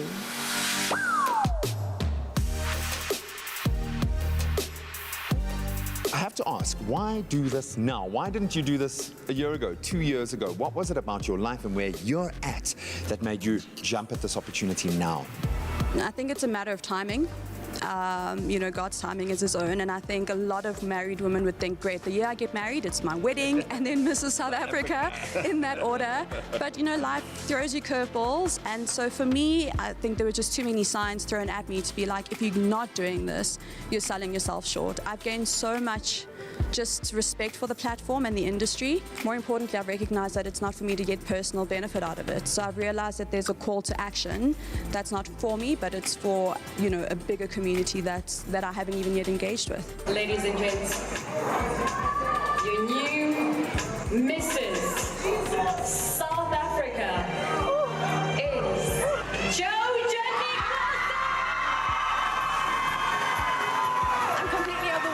I'm elated and humbled. I'm humbled to have been chosen as an ambassador for Mrs. South Africa. There were 23 exceptional women, all worthy of this title, and so I'm grateful, and I've got big shoes to fill, and so I'm looking forward to doing that. My message is to build her tomorrow. Build her tomorrow means supporting her today, and I'd like to identify South African women heroes and icons for young girls to look up to, and that would be my first mission. Oh my goodness, I'm a mother of 2 boys. They are my biggest fans, and I know I've made them very proud, and I think to have a strong woman for boys is really, really important. I would just say that it's your moment, and to never give up on your dreams, and just believe in yourself. You are absolutely enough, and the only person you need to prove anything to in life is yourself. And once you've done that, the world will see what's truly inside of you. Oh, as we just soak up the afterglow, a congratulations to our brand new Mrs. South Africa. As they have done through so many years, they continue to celebrate diversity and, of course, invest in brave, bold, and genuine women. So for our new queen, there's going to be a lot to celebrate as she moves into a brand new year and joins the genuine sisterhood of Mrs. South Africa. Yo, buzzing then, buzzing now. Such an emotional evening. An incredible platform, and all the finalists, I've got to say congratulations to all of you. You all could have taken it, but there can only be one queen. Our reigning queen right now is about to join us. Jo Rudnick-Wilsons is standing by to connect with us all the way from Josie to fill us in on all that's new, and I would imagine that's quite a lot. Jo, very good morning. How are you? Morning, Graham. Yay. Fine of you today. All the better for seeing you. I've got to say congratulations once again. What an opportunity. And I think reinforced by the fact that it was such a strong field this year. So to take top honors, I hope that really has sunk in, that you really did shine, not just on the night, but throughout the entire campaign. An opportunity of a lifetime. I know it's been a crazy year, coupled by another crazy 2 weeks for you. How is life now that you have that gorgeous crown on your head? Well, first of all, I'm watching the moment again. I'm shaking again. Good. It was wonderful to live, and just seeing me talk about my boys. I was almost starting to cry. I was like, pull yourself together. You're about to go on TV. But first and foremost, before I talk about myself, I actually would love to congratulate Lalela. What a fantastic achievement. So proud of her. She chose courage, and just ecstatic for her, and all the best to Shudu as well in the next few days. But as for myself, you're asking me, what's changed. I'm going to say nothing and everything at the same time. As a mother, as a wife, I'm scrambling to get stationery sorted, and dinners have to be made, and that has to be submitted. But I also really, really recognize the honor it is to have been afforded this opportunity, a once-in-a-lifetime opportunity. You briefly got to meet some of my sisters. They are incredible. So what a privilege to have been chosen. And I'm looking forward to getting into the meat of it, to getting to work. But first of all, I'm also looking forward to spending time with the family and enjoying a little bit of a break. Yeah, coming back down to earth, because you've earned that right. I know it is crazy, and all of you are very much about family being your first priority. And over this kind of journey, you've got to think about yourself and place yourself as a priority again. And a big part of that is connecting with a community. I think that's what hit home for me, being present that day, was seeing the strategic network come to bear. How important is that sisterhood now that you've fully connected? I completely underestimated the value and strength of sisterhood before the Mrs. South Africa platform. I'd always had a close knit of friends, and as women we do, but to truly understand sisterhood, to go on a journey with women, to identify unique set of skills, to harness each other together, to build each other up. First and foremost, you're building yourself up, and then you're building each other up. And then you're taking that and building your communities. There's, something that's often said in the Mrs. South Africa is, while you're rising and while you're finding your purpose, always send the elevator down. And, it gives me chills just thinking about that, the fact that we have that opportunity to do that. And that's what sisterhood is. And it's also about being able to get out onto a stage and strut your stuff. I mean, you guys all look so comfortable and so glamorous in mincing your way across that stage. Was that a push for you to go out there and be so extroverted? Or were you always born for this? Why do this now? I asked myself that question numerous times. At 40, I think I gave myself every excuse in the book not to enter. But at the end of the day, for me, it was about finding myself again. You know, I spent 10 years, I needed to prioritize my son, I needed to prioritize my family, the benefits of which are incredible, but I needed to recalibrate, and I needed to find myself again. And Mrs. South Africa truly has given us the platform to be able to do that, to recalibrate, find your purpose, and yeah, just get out there and own it, own yourself, own your stage, and realize that your cup needs filling. You know, mine was running on empty. COVID showed me that, and now not only is my cup full, but it pours over into my family. I love that, and you can't pour from an empty cup. So I hope a lot of South African women are taking, especially moms, are taking a leaf out of your book. Joe, we are going to be talking a lot, I have a feeling, over the next year. So take a moment to soak it all up and really connect with your beautiful family and just enjoy it and pat yourself on the back, because you are Mrs. South Africa. Joe, congratulations once again, and thanks for taking the time this morning. We'll chat soon. Thank you so much, and have a wonderful day. Cheers, everybody. That's the amazing Joe Judnick-Wilson, our new Mrs. South Africa. We're sure she is going to do an amazing job, do some amazing things, building on the brand of strong, beautiful, and accomplished South African woman.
It's my feel-good breakfast show. Welcome back as we talk sport. Yes, Formula One came to a dramatic conclusion. The final race of the F1 season lived up to its billing as a showdown between seven-time defending champion Lewis Hamilton and title rival young Max Verstappen. In the end, it was Verstappen that won out in the most dramatic fashion. Here to discuss all of the permutations is our sports anchor, Michael Pedro. Where do we begin? I suppose with lap one. Let's begin with lap one, yes, because that's where it all began. In fact, there was a little altercation. It felt like on the first corner where Verstappen kind of drove Hamilton off the track. Hamilton chose not to have a physical engagement, but as a result, popped out on track a good few meters ahead of Verstappen, and the row started. Take us to that first little hiccup. Yeah, firstly, I would just like to say I'm very glad I'm not in Michael Massey's position, because that man has an impossible job. But I think in that first instance, I think what everybody has been talking about, not just with that incident, but also the safety car and everything that happened later in the race, is just the lack of consistency in applying the rules. Because there was a similar incident in the previous race where it was Verstappen that went off the track and came out ahead of Hamilton, and he was ordered to give the place back. And the argument that Red Bull were making during the race is that, well, if that was the ruling in the 1 week, why is it not the ruling this week? So I think there's that inconsistency within the rules and the application of it. And look, granted, they did cite the fact that Verstappen had driven him out. It wasn't like he had a choice, and you know, in that space. So we get it, they move on. And I was loving all the comms that we were being treated to, and they basically told Verstappen, okay, suck it up, big boy, you're going to have to just go and do this thing anyway. From then on, Hamilton was pretty much bossing it. Perez did kind of help him out a little bit, or help the Red Bull cause a little bit. How much of a difference did that make? Yeah, I think it did definitely help, because that that brought Verstappen sort of into play and got him a little bit closer to Hamilton, because Perez did a great job from a Red Bull perspective, sort of holding Hamilton's charge up, because at one stage he was about 17 or 18 seconds ahead of Verstappen. Which is like a pit stop ahead, yeah. Exactly. So I think Perez is probably sort of the ultimate team guy.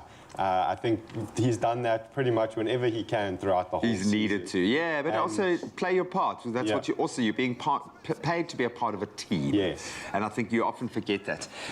Yeah, he was helpful. Latifi was a lot more helpful. Why was Horner thanking Latifi at the end of the race? Yeah, a little bit tongue-in-cheek there from Christian Horner, thanking Latifi for crashing with about 4 laps to go. And that's where the controversy sort of ramped up and really got people talking and got the debate going as to the application of the rules with the safety car and why only the cars between Hamilton and Verstappen were allowed to unlap themselves and not the ones between Verstappen and Sainz, who were second and third. I think... Would that have maintained Hamilton's position, do you think, if that had been the case?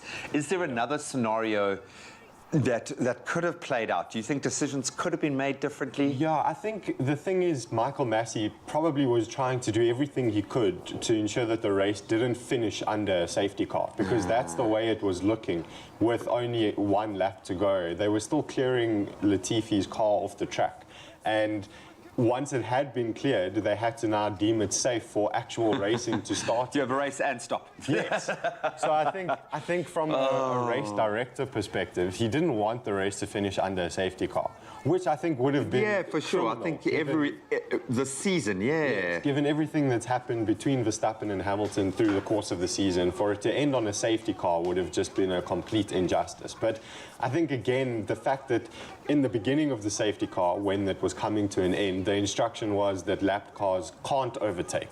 Then half a lap later, the instruction changed when Red Bull had complained that that's not in the regulations.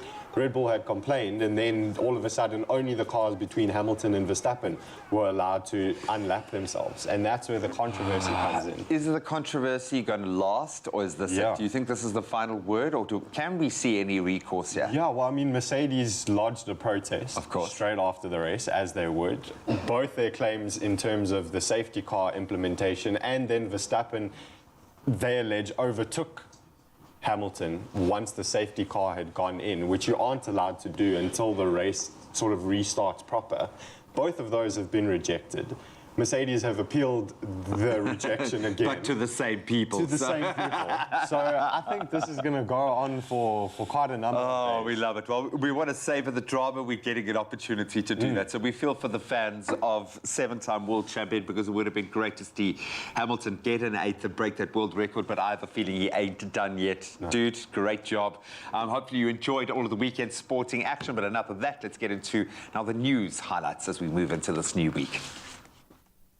Thank you so much, G. The final hour of the show. Let's end off on those news headlines, starting with the national front. The South African National Roads Agency Limited, SANRAL, has encouraged road safety during the festive season among motorists. Now, with holiday makers making their way to different parts of the country, SANRAL said they are committed to making sure that road users are safe.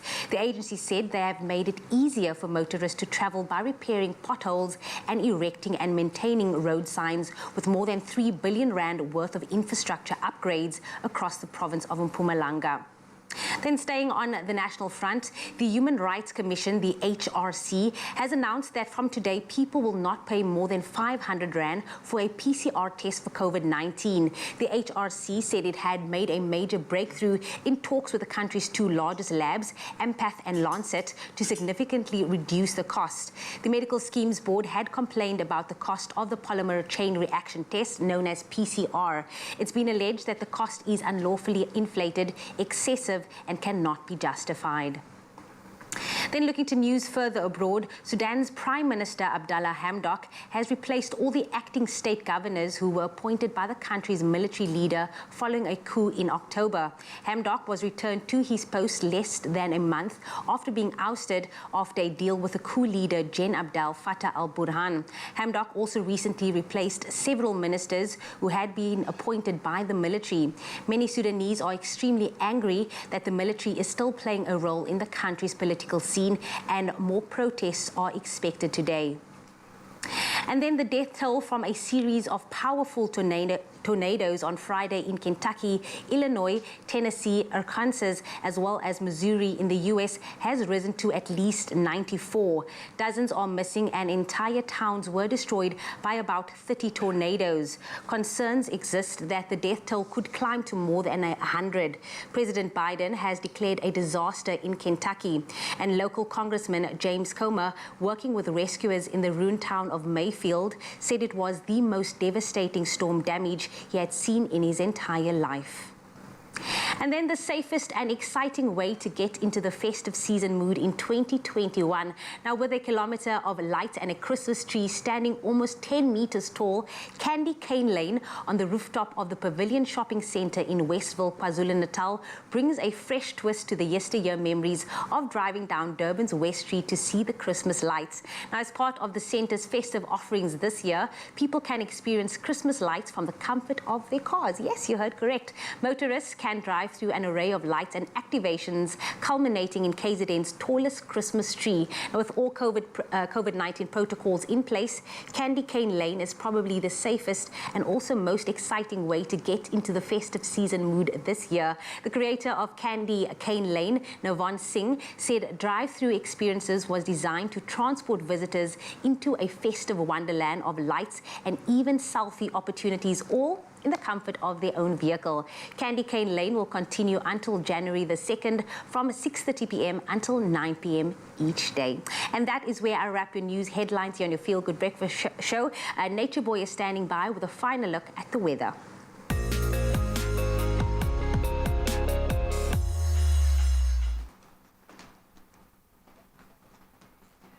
Thank you so much, Jamie. Now to take a final look at the weather this morning.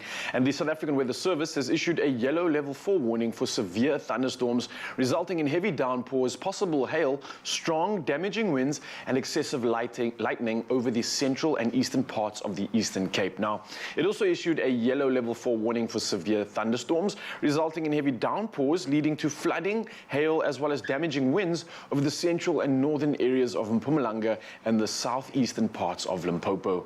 Now, there is a danger warning for extremely high fire conditions expected over the central and northern parts of the Northern Cape. But meanwhile, a severe hailstorm wreaked havoc in Mthatha villages in the Eastern Cape in the past week and claimed 6 lives. Now, some 19 people are still in hospital, while hundreds of homeless people say they have no food, no clothes, electricity, and clean water. Now, bereaved families say they have no means to bury their loved ones, and our thoughts are definitely with all those dealing with these incredibly difficult conditions right now.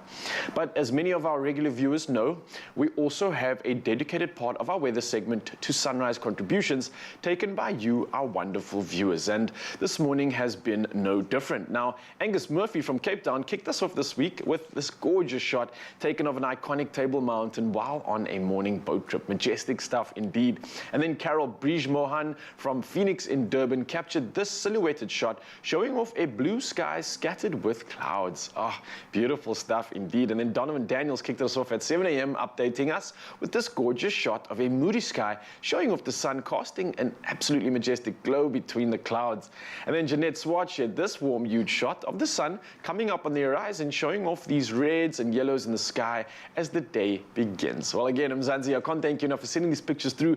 Keep coming through with the magic, as we love to see how you start your day wherever you may be in the country. But for now, let's take a look at the temperatures across the country, with thunder showers expected on almost every single city apart from 2, which will be later on. But for now, let's start it off. And Polokwane starts the day at 18, moving up to 28 degrees with thunder showers. And Mbombela much the same with the rain, 21 moving up to a high of 30 degrees. Pretoria starting the day at 16, moving up to 22 with thunder showers. Joburg, thunder showers starting at 14, moving up to 19 degrees Celsius. Mahikeng starting the day at 17, moving up to 27, thunder showers in your part of town, with Klerksdorp, thunder showers continuing at 16, moving up to 27 degrees. Kimberley, you can expect some rain too. 16 is your low, moving up to 29 degrees. And much the same for Bloemfontein, with a low of 14 and a high of 27 degrees. Richards Bay also sees the thunder showers continue, 22 moving up to 28 degrees. And Pietermaritzburg, much the same, with a low of 17 and a high of 29 degrees. Durban continues with the rain at a low of 24 and a high of 31 degrees. Mthatha starts the day at 16, moving up to 32 with thunder showers. And East London starting at 18, 19 moving up to 28 degrees. Cradock continues with the thunder showers, 13 moving up to 32. Gqeberha moving from 18 to 23 with thunder showers. And George, much the same, rain coming through with a low of 16 and a high of 20 degrees. Cape Town continues to see rain with a low of 16 and a high of 21. And much the same for Worcester with a low of 14 and a high of 26 degrees. Now, the last two cities in the country that actually are not seeing any rain out of the rest. It's Sutherland starting off at 10, moving up to 23 degrees. And last but not least, a gorgeous day in Uppington, 16 being your low and a high of 34 degrees. Speaking of a gorgeous day in Uppington, we're having a gorgeous day here in the studio right now. And to kick it off to another level, take a look at this. Oh, you guys are not even ready. Paxton Phillies, Craig Jordan is here. They are performing ahead of the show, Carols Under the Stars, Season 4, this Saturday, the 18th of December. To give you a sneak peek, here they are with the Christmas song, everybody. Take it away. Chestnuts roasting on an open fire. Jack Frost snipping at your nose. Yuletide carols being sung by a choir, and folks fill up like mistletoe. Everybody knows a turkey and some mistletoe help to make the season bright.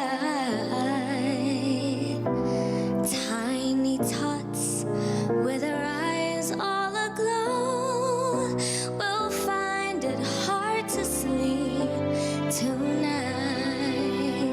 They know that Santa's is on his way. He filled with lots of toys and goodies for his sleigh. And every mother's child is gonna spy to see if reindeer really know how to fly. And so I'm offering this simple phrase to kids from 1 to 92. Although it's been said many times, many ways, Merry Christmas to you. Da-da, da-da-da-da-da, da-da,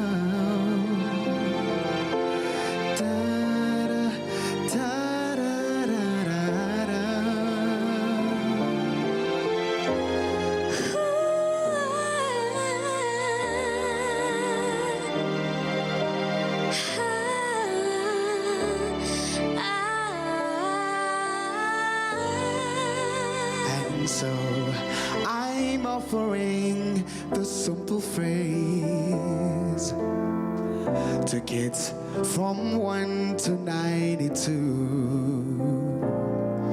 Although it's been said many times, many ways, Merry Christmas to you.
everybody. It is your Feel Good Breakfast Show, and we're spending all of that feel good right now. Now, festivities come with great excitement. We all get excited about it.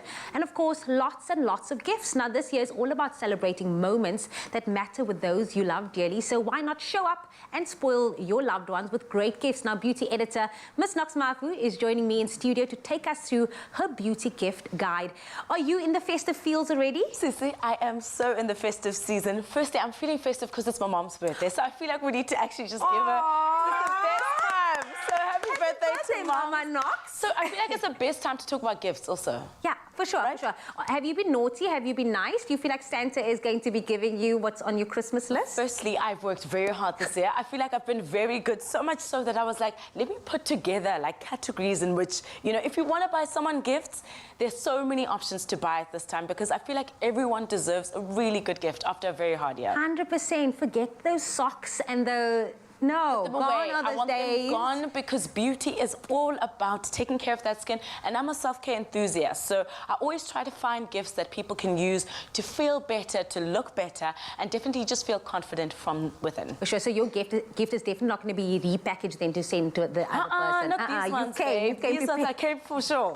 So what I've actually done here, I've done it in 3 categories, right? So I've kind of thought about the skincare enthusiast, I've thought about the homebody, and I've thought about of more the romantic person. So should we start your side? Start my side. Okay, cool. That is me. I'm the romantic You're this person. side here. So here we thought about someone who's really into skincare, and we've got this wonderful grooming set that you've got, which is also great for travel size, right? So the long market gift set, which is the blue one over there, if you could just lift that for us there.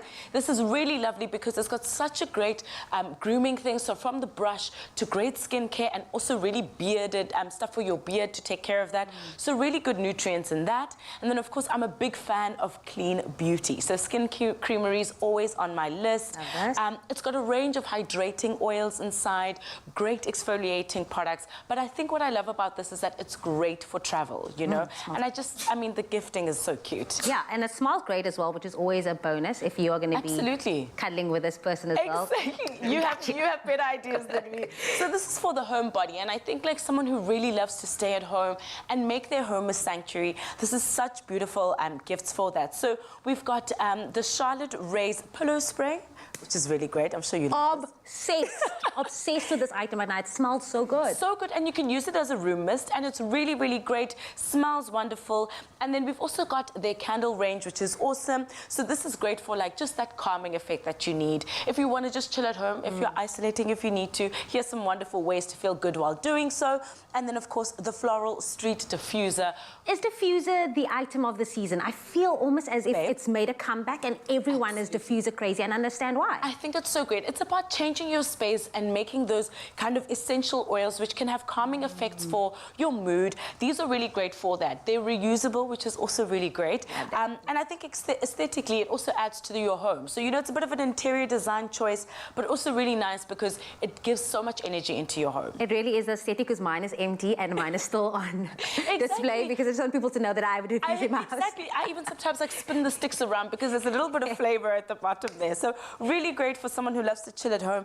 And then the romantic. The romantic. We are here for that. Exactly. So the romantic is someone who really just enjoys a fragrance. And I think fragrance is a wonderful way, and scent has a wonderful way of telling people about who you are. So of course, for the ladies, we've got the Heartlight set. And I've always loved Heartlight because it's got this beautiful, like, romantic taste, but also quite like nice and citrusy. Do you want to? Yes, this is actually my morning spray. So in the morning, I come into studio and I put this on. It's just soft. Amazing. It's beautiful. It's very feminine. It enters the room before you come in, so people are like, oh, Jamie's here. Jamie's here. Yeah, and Nox how is here. romantic is that? So we've got also the blue W Beauty Blue set for your, you know, your more citrus flavored, all kind of elegant man, if you will. So this is really great for the gents, but it also is such a great travel size. And so I think if you're on the move also and you're safely moving around, there's some great choices that you could use. But I mean, so many things to choose from. I know. No more socks, everybody. I actually bought that for my uncle, my mom's twin brother. Yes. The light blue, is it blue light? Yeah. So it's perfect. And I think you gave us all the options today. Of course. Gone are the days of boring presents. Absolutely. I mean, here I'm going to pick something for mom so that she also can be part of the vibe. But I mean, there's so many options to choose from. Such great sets that you could buy also. So I think really it's a great time to just spoil yourself this festive season. Happy birthday again to Mama Nox, everybody. There you have it. Mzansi, you can shop Nox's gift guide at Woolworths Woolworths, and of course it is available in store, online, or on the app. As you can hear, everyone's excited even in studio. But hang on, because we are giving away a 1,000 Rand Woolies gift card. Now, if you want to stand the chance to win this gift card, visit the Woolies competition post on the Expresso Facebook or Twitter or even the Instagram page and tell us, what beauty gift would you like to give a loved one this festive season? So many to choose from. Don't forget to include that hashtag Woolies Christmas. The competition closes at midday on Wednesday, the 15th of December. And remember, those T's and C's can be found on our website, expressoshow.com. This Christmas, we're celebrating those who kept our light shining bright. So wrap some thoughtful gifts and celebrate moments that matter with Woolies. Hey, Mama. Well, happy birthday, Mama. Happy birthday, Mama. We're loving it. Let's get serious now for a second, bro. Yeah, we need to, man. December's here. It's time to take cognizance of Well, what's never mind happening. December. January is around the corner, man. So that let's is true. make some good financial decisions now. Whether you are excited or completely stressed at the prospect of this December holiday, it is here. No escaping it. And whilst we can associate December holiday with family and some much-needed downtime, we can also associate it with overspending. Dun, dun, dun. So before we throw our credit cards around like a frisbee, our friends at Nedbank want to give a few pointers on how we can stay in line, stay in budget, and get the most out of our financial tools. Yeah, we got some tips for you, and it definitely isn't frisbeeing the credit card. I just pictured that. Yeah. It happens, man. Yeah, what do you need? I got you. So listen up, Mzansi. First and foremost, it's all about budget. Now, this sounds obvious, but not many of us actually sit down and draw up a budget. Let's not forget that after December comes, like G says, January, and a whole list of school expenses and bills for the new year will definitely await us. It's inevitable. So look out for your finances now and see what you have to work with for your holiday. And then from there, you can determine how much you have for your travel, accommodation, food, and activities, and you can just be honest with yourself. Yeah, man, downscale rather than Stay in your lane. overextend. Exactly. Now, having said that, if you don't have as much money as you need for a little bit of a break, which we all, I think, have earned after this year, then maybe consider using your savings or a credit card for that. And using a credit card for extra expenses doesn't have to be scary or reckless. That's key. You can use as much extra credits as what feels comfortable to you once you've done your budgeting, as long as you know for sure that you can pay it back. So important, and of course, just to be cognizant of what you have and what you're capable of. So, for example, with the new Nedbank Gold credit card, you get up to 55 days interest-free credit. Now, this means you can use that credit and pay it back within 55 days before even incurring any interest. And alternatively, you can use your budget facility on your credit card and pay back small installments over a few months. So it makes it more manageable. You can stretch it out, but again, don't overextend yourself. Now, lastly, just enjoy yourself. These last 2 years have kicked us hard. They've been crazy, and I think with all the travel restrictions over this December, it's impacting me certainly on the deepest level, so I can relate and certainly share my commiserations and my love with so many people out there. We all just want to be connected with our families, so if you can do that, do that. And I don't think we can put a price on the connection that we have with our loved ones. So make a plan if you need to make a plan to see the people that you love and enjoy your holiday, and just be mindful of your spending. Yeah, absolutely love it. Now, you can have your budget in mind, or at least just have a real game plan in place. Now, January is a long month, so don't start off your New Year's stressing about money. We are not about the stress anymore. We're planning this one, yeah. Yeah, and you can get more financial advice or info on Nedbank's new gold credit card by simply visiting nedbank.co.za. Get on it. Never think 100 Rand is just a clipper. It's a fresh fade or prepaid electricity. It also gets you a gold credit card from only 40 Rand per month, and you still get change. So, do you want a bank that takes your money, or a bank that takes your money seriously? Get a Nedbank Gold credit card that helps you afford more. Yeah, so the holiday season, it's all about spending time with the family, of course, having those memory-making magic moments, and we're in the kitchen to do exactly that, so don't go anywhere. Let's create together with the Golden Baker Search Junior Edition on Expresso Morning Show. Brought to you by Golden Cloud and Beacon. So as it is coming down to the final week to enter the Golden Baker Search Junior Edition, brought to you by Golden Cloud and Beacon Treats. So far, we have chosen 2 out of our 5 finalists. Yes, 2 out of our 5 finalists, 3 to go. And the finalist duos of this morning were announced, and our third is also going to be announced right now. So, without further ado, a big well done to Jessica Kubeka! Now, here is your entry for us to read out to Mzansi. As promised, our first submission to the Golden Baker Search, we made a festive chocolate cake and turned it into a cozy winter wonderland. The image was so reminiscent of the hashtag nativity scene that it became a really special cake for us. Well, Jessica, for being selected as a finalist in the competition, you also walk away with the hamper to the value of 1,000 Rand, courtesy of Golden Cloud and Beacon. Oh, yes, I love it. I'm so inspired. I'm always getting hyped when we can give this away. And now, on to, of course, this morning's inspiration. Now, this week, we're focusing on a more modern take on a baked classic. It's called cake pops. Now, these are super easy to make and really perfect for the festive table. And, of course, here to show us how is Jamie Lee Dunberg in the building. Jessica, I apologize if we don't do anything justice to your recipe, but we have taken inspiration from your chocolate cake. And we're going to make this cake pops. It's super easy. The kids will love it. Also, again, aesthetically pleasing on the Christmas table. Look how pretty that looks. I'm looking at this one. You haven't even decorated it. Yeah, it looks so good already. You're going to do it. You're also going to be using the blowtorch. Oh, I hope dear. your guns are out. Oh, we are going to be using all of that. So oh, dear. we're going to start. The icing has already been made for us. So just to take that out, of All right. course, our hero of the dish over here is the Golden Cloud. So that is our icing going out here. And then Jamie, I just got to say I'm going to be paying a lot of attention here because I'm not a baker at all. I can grill, I can cook, I can bake a little bit, but like this is overwhelming stuff whenever it comes to baking. So I have to pay attention here. So can I tell you something? Please do. At the back of the box, there's actually a list of instructions. So if you can read, can you read? A little bit. I try. Sometimes. I try my best. I try. No, I'm joking. But yeah, I'm also not much of a baker, but I've been trying a lot. Yeah. And, you know, the team really helps us. Ah, look, you've been stepping it up in the kitchen of late with a few of the recipes that you've been preparing up. I've been very, very impressed. Thank you. I have to step it up because Luke is at that age now when he's wanting to experiment in the kitchen. So I just feel like... And also, Luca's maybe the first of many. So you're preparing for nice big family meals. You've got the families growing. You know how it goes. Immediately, no.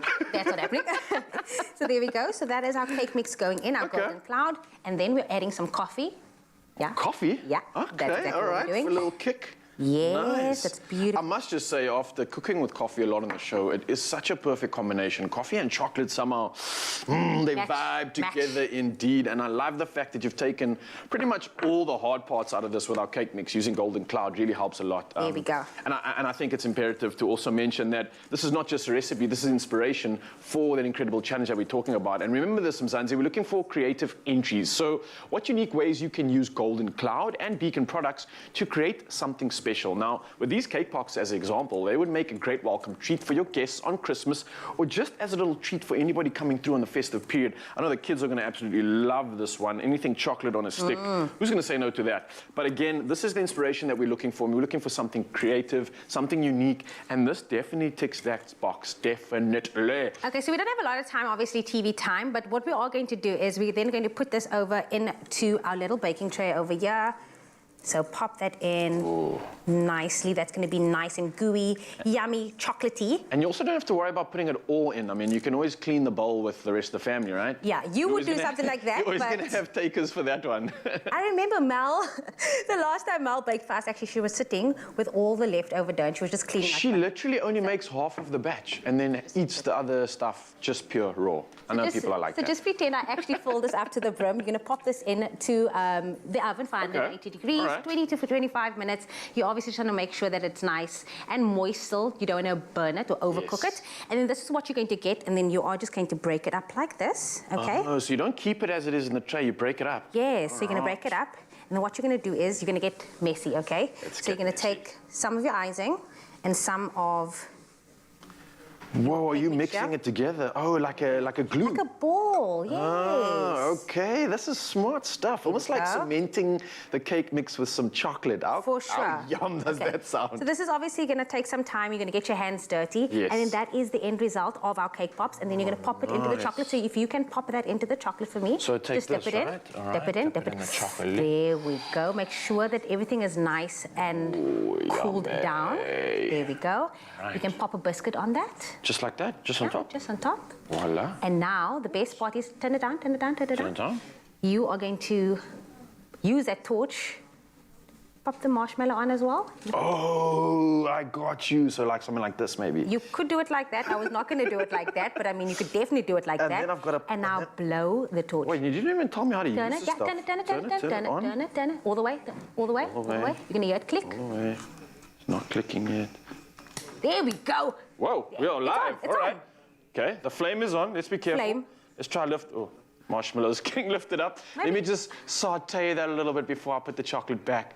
But I see what you're onto now. There we go. Okay. Maybe try to get someone that actually knows how to use a blowtorch, everybody. But there we go. Our cake pops, beautiful. I'm still trying to roll more out of this, but chocolate feast at its best. Yeah, enjoy. Now remember, that is it. It's your last week to enter the Golden Baker Search. It's the junior edition, and we still have 2 more finalist duos to announce. So grab your young one, fire up those ovens, and get baking, because here's how to enter. Pop it.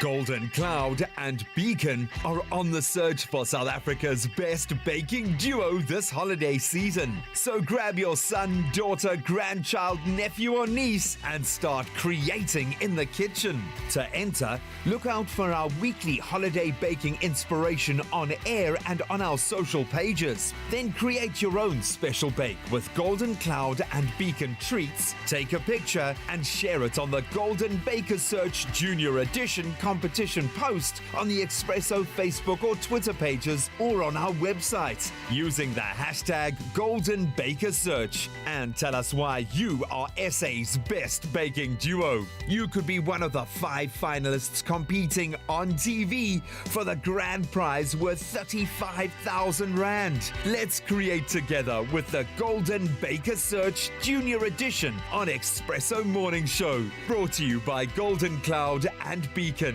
Entries close on the 18th of December. 5 finalists, 1 winning duo to be crowned live on Expresso.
Welcome back. You are live with Expresso. Oh, under half an hour left to save us, so let's do it in style. Now, let's get serious for a second here. Most businesses in South Africa use English as their primary language. But let's not forget that our country has 11 official languages. So Telkom wanted to live up to their brand promise, their proclamation of leaving no man behind. And this is why they have partnered with some very impressive and a very diverse group of African language influencers, if you will, to help reach and engage all South Africans on their Telkom Monate products. Powerful stuff indeed. And joining us in studio this morning are three of these epic influencers. I'm dying to know if they'll call themselves influencers.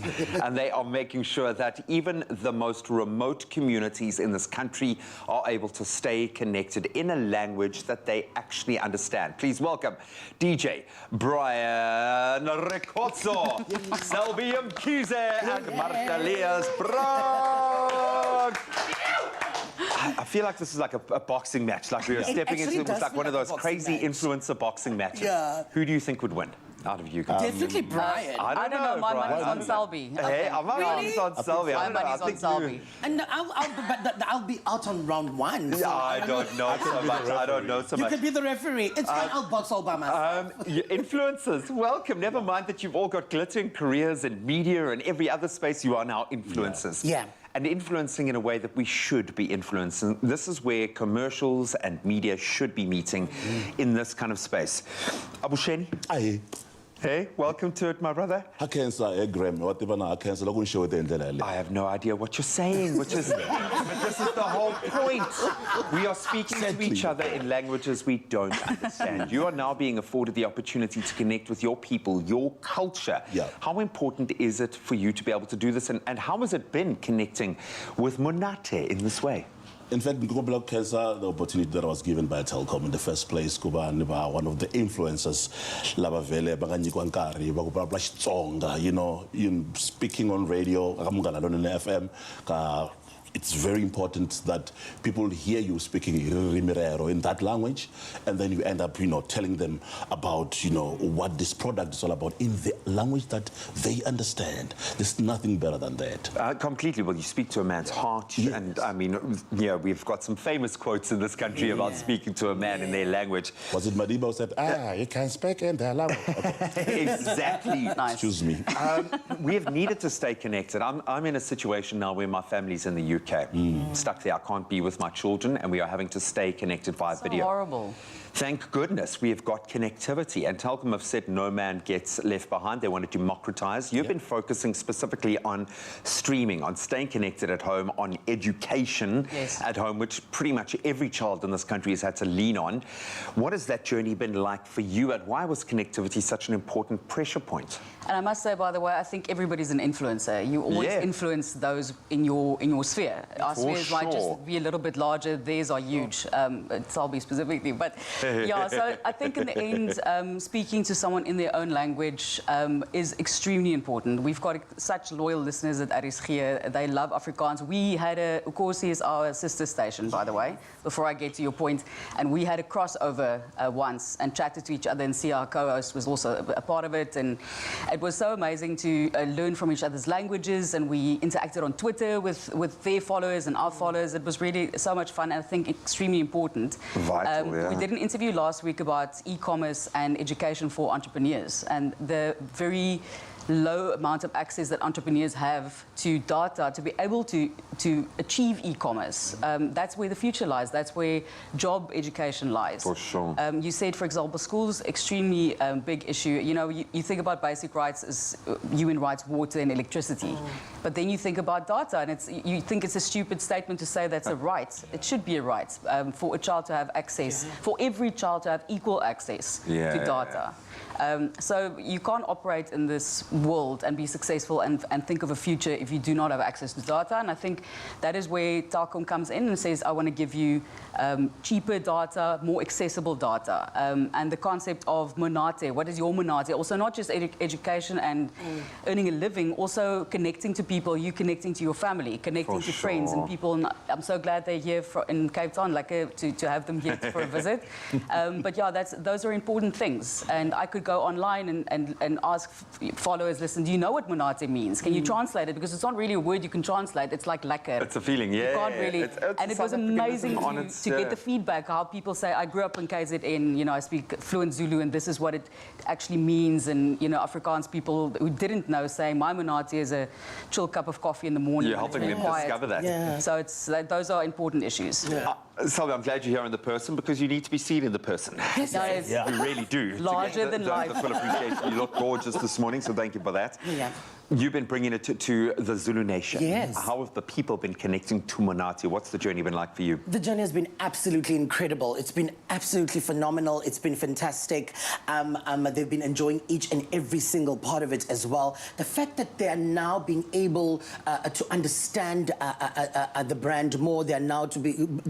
I mean, our job is to actually simplify as to exactly what we do on a daily basis. Yes, Telkom might come and just showcase or launch a new campaign, but our job is to simplify it and bring it to the people. The fact that they know that now that connectivity isn't such a hard thing for them anymore, because we do know that data is expensive, but with Telkom we bring it to the lowest prices ever, and we walk that journey with them, living them, not living them behind, leaving no man behind. I mean, we've just recently had the Telkom relief campaign whereby businesses were affected by the latest lootings that were happened in July, and Telkom stepped in to say, hey, we are here, we can give a helping hand with data. 100 gigs. 100 gigs. Yeah. For the next year. That's how you keep a business running. Yeah, exactly. and also give them money as well, just to, you know, like lift them up and so that they could continue. So it's been absolutely incredible.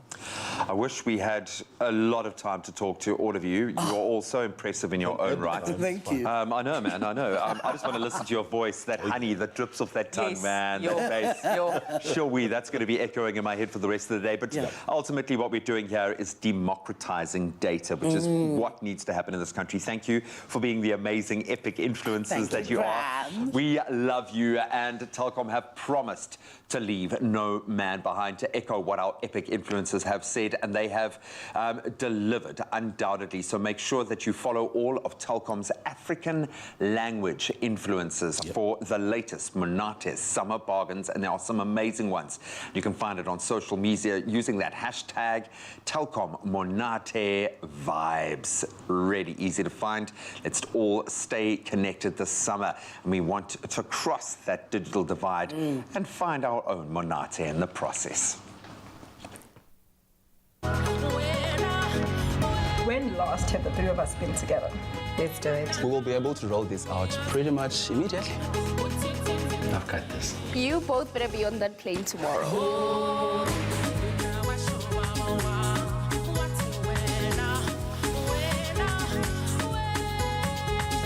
Our Monate keeps friendships flourishing with freebie SIM-only 6 gigs at $289 per month with loads of extras. I absolutely love seeing it. And speaking of influences, this one is for you guys. Now, let the festivities begin, because games got you this festive season. Best believe they are stocked and following all safety protocols to make sure you get in on the unbeatable deals and epic competitions. Now, to find out more, we sent in Uncle Tabzi into the store to get in on the action and take a few selfies for their current Compliments of the Season campaign. Let's have a look.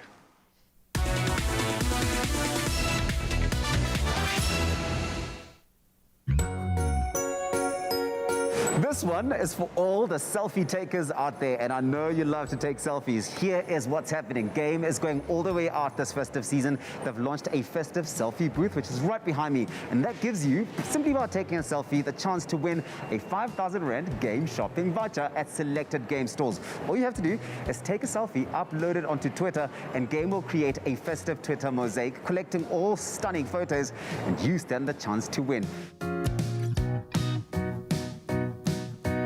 Catherine, we've seen for ourselves. The photo booth is all of the excitement and the hype at Game at the moment. I mean, you and I were taking lots of pictures out there. Let's talk about all of this festive cheer that Game is bringing to life. Thanks, Tabiso. I love the photo booth, especially because unfortunately we're dealing with a fourth wave.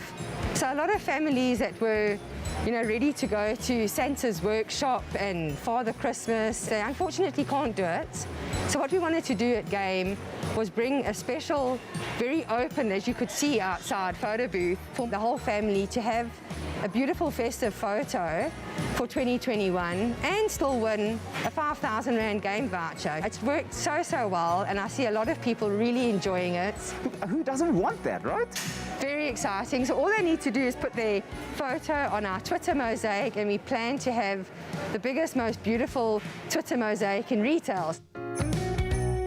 I can't think of an easier way to score yourself a 5,000 Rand game shopping voucher. Come on, selfie in the booth, Twitter, upload, stand a chance to win. Catherine, the photo booth outside is all of the hype, all of the excitement. Not only are people taking photos and uploading them onto Twitter, but they also are getting some incredible deals. Let's talk about all of the festive specials that you've got running. Well, I mean, it's all about family, and it's all about friends and being together as safely as you can. We've got an outstanding Christmas range, as you can see around us right now, which is the lowest price. And if you see it anywhere else, our price beat promise is in play, and we'll beat anyone's price, and by 10% on the difference. Yeah. And then what we've also got is a very extensive toy range. The kids are going to love that. I can see mum and dad having that ease of sort of selection because the variety is just so wide. So fun and so exciting. Yeah. And then there's beautiful things for mom and dad as well. We've got a big range of air fryers, cell phones, TVs, large appliances, and a lot of new clothes to be so. I mean, a lot of new clothes at Game, and a lot for baby.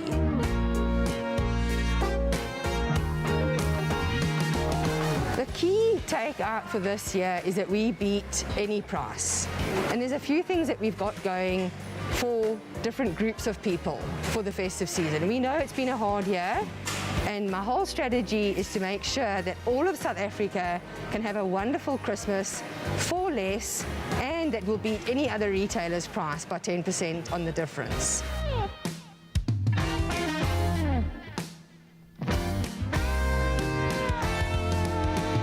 Now, students normally flock our shops in January. If you've got a student card, you come to Game and you can get 10% off, and there's a lot here that you need for school. I think customers are really going to love the fact that they can get their shopping done at unbeatable prices every day during the festive season, but also get to interact with the booth as well. It's a fun opportunity. It's a moment to sort of get lost and, you know, smile and take a selfie. Vaccination Wednesdays is an important part of Game, and you are giving people 10% off for showing that they are vaccinated. Why? So we were the first retailer to offer people a reward for getting vaccinated. We believe that if we all get vaccinated, we're going to have a very safe South Africa and a very open South Africa, which we all desperately need. So every Wednesday, if you've been vaccinated, you come to Game and you get 10% off your entire purchase, and it's here to stay. It's your choice, but it is an effort to go and get vaccinated. You have to go for 2, and we just wanted to say thank you for doing it. Thank you for doing your part to keep South Africa safe. Here's 10% at Game every Wednesday. Catherine, really, you have warmed my heart today, and I know that all of the Game customers are going to appreciate all of the efforts that you've put in. What are you hoping that people will take away from this entire experience? Lots of TVs, lots of air fryers, lots of toys, lots of clothes, and all their Christmas wishes come true. And there you have it, Mzansi, your chance to win yourself that 5,000 Rand Game shopping voucher, all by taking a selfie at the Game festive selfie booth. Upload it onto Twitter and use that hashtag #GotGame. Who knows, you could be winning yourself that voucher. It's that simple. T's and C's apply, and you can find them on expressoshow.com. Go take your selfies. Look at you, Tubbs, having so much fun out there. And for the rest of you, Mzansi, what a great opportunity to do the same. Have some fun, go shopping for the festive, and maybe you can win something along the way too. Well, of course, Game has you covered, and we have you covered as well for the rest of the show. Don't go anywhere, because some more magic for the festive season is coming right at you.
Yes, welcome back, you beautiful souls. We are opening up right now and we are going to be dreaming bigger with the Insider SA. It's happening tonight at 7:30 on S3 as they explore the winelands with Chef Clem Pedro and his wife, along with a whole lot of friends for Woolies weekend getaway. Brother, what happened? Spill the beans. I want to know. How was it? It was amazing. Yeah? We just wanted to get away like before the festive season, spend some time in the winelands and the quiet. It was amazing. It was blissful. There were no other people around us. I was just walking through the vineyards. I made a little Christmas lunch. It was perfect. And you know what also, Clem, you deserve it. You've worked your bottoms off this entire year, and I can't wait to see how you wine and dine. So there you have it. Don't miss it. The Insider SA tonight at 5:30, obviously on the S3 channel. That's the one right here. And the repeat's happening on Saturday at 1 o'clock. And don't miss this fellow over here having an absolute incredible time with his loved ones.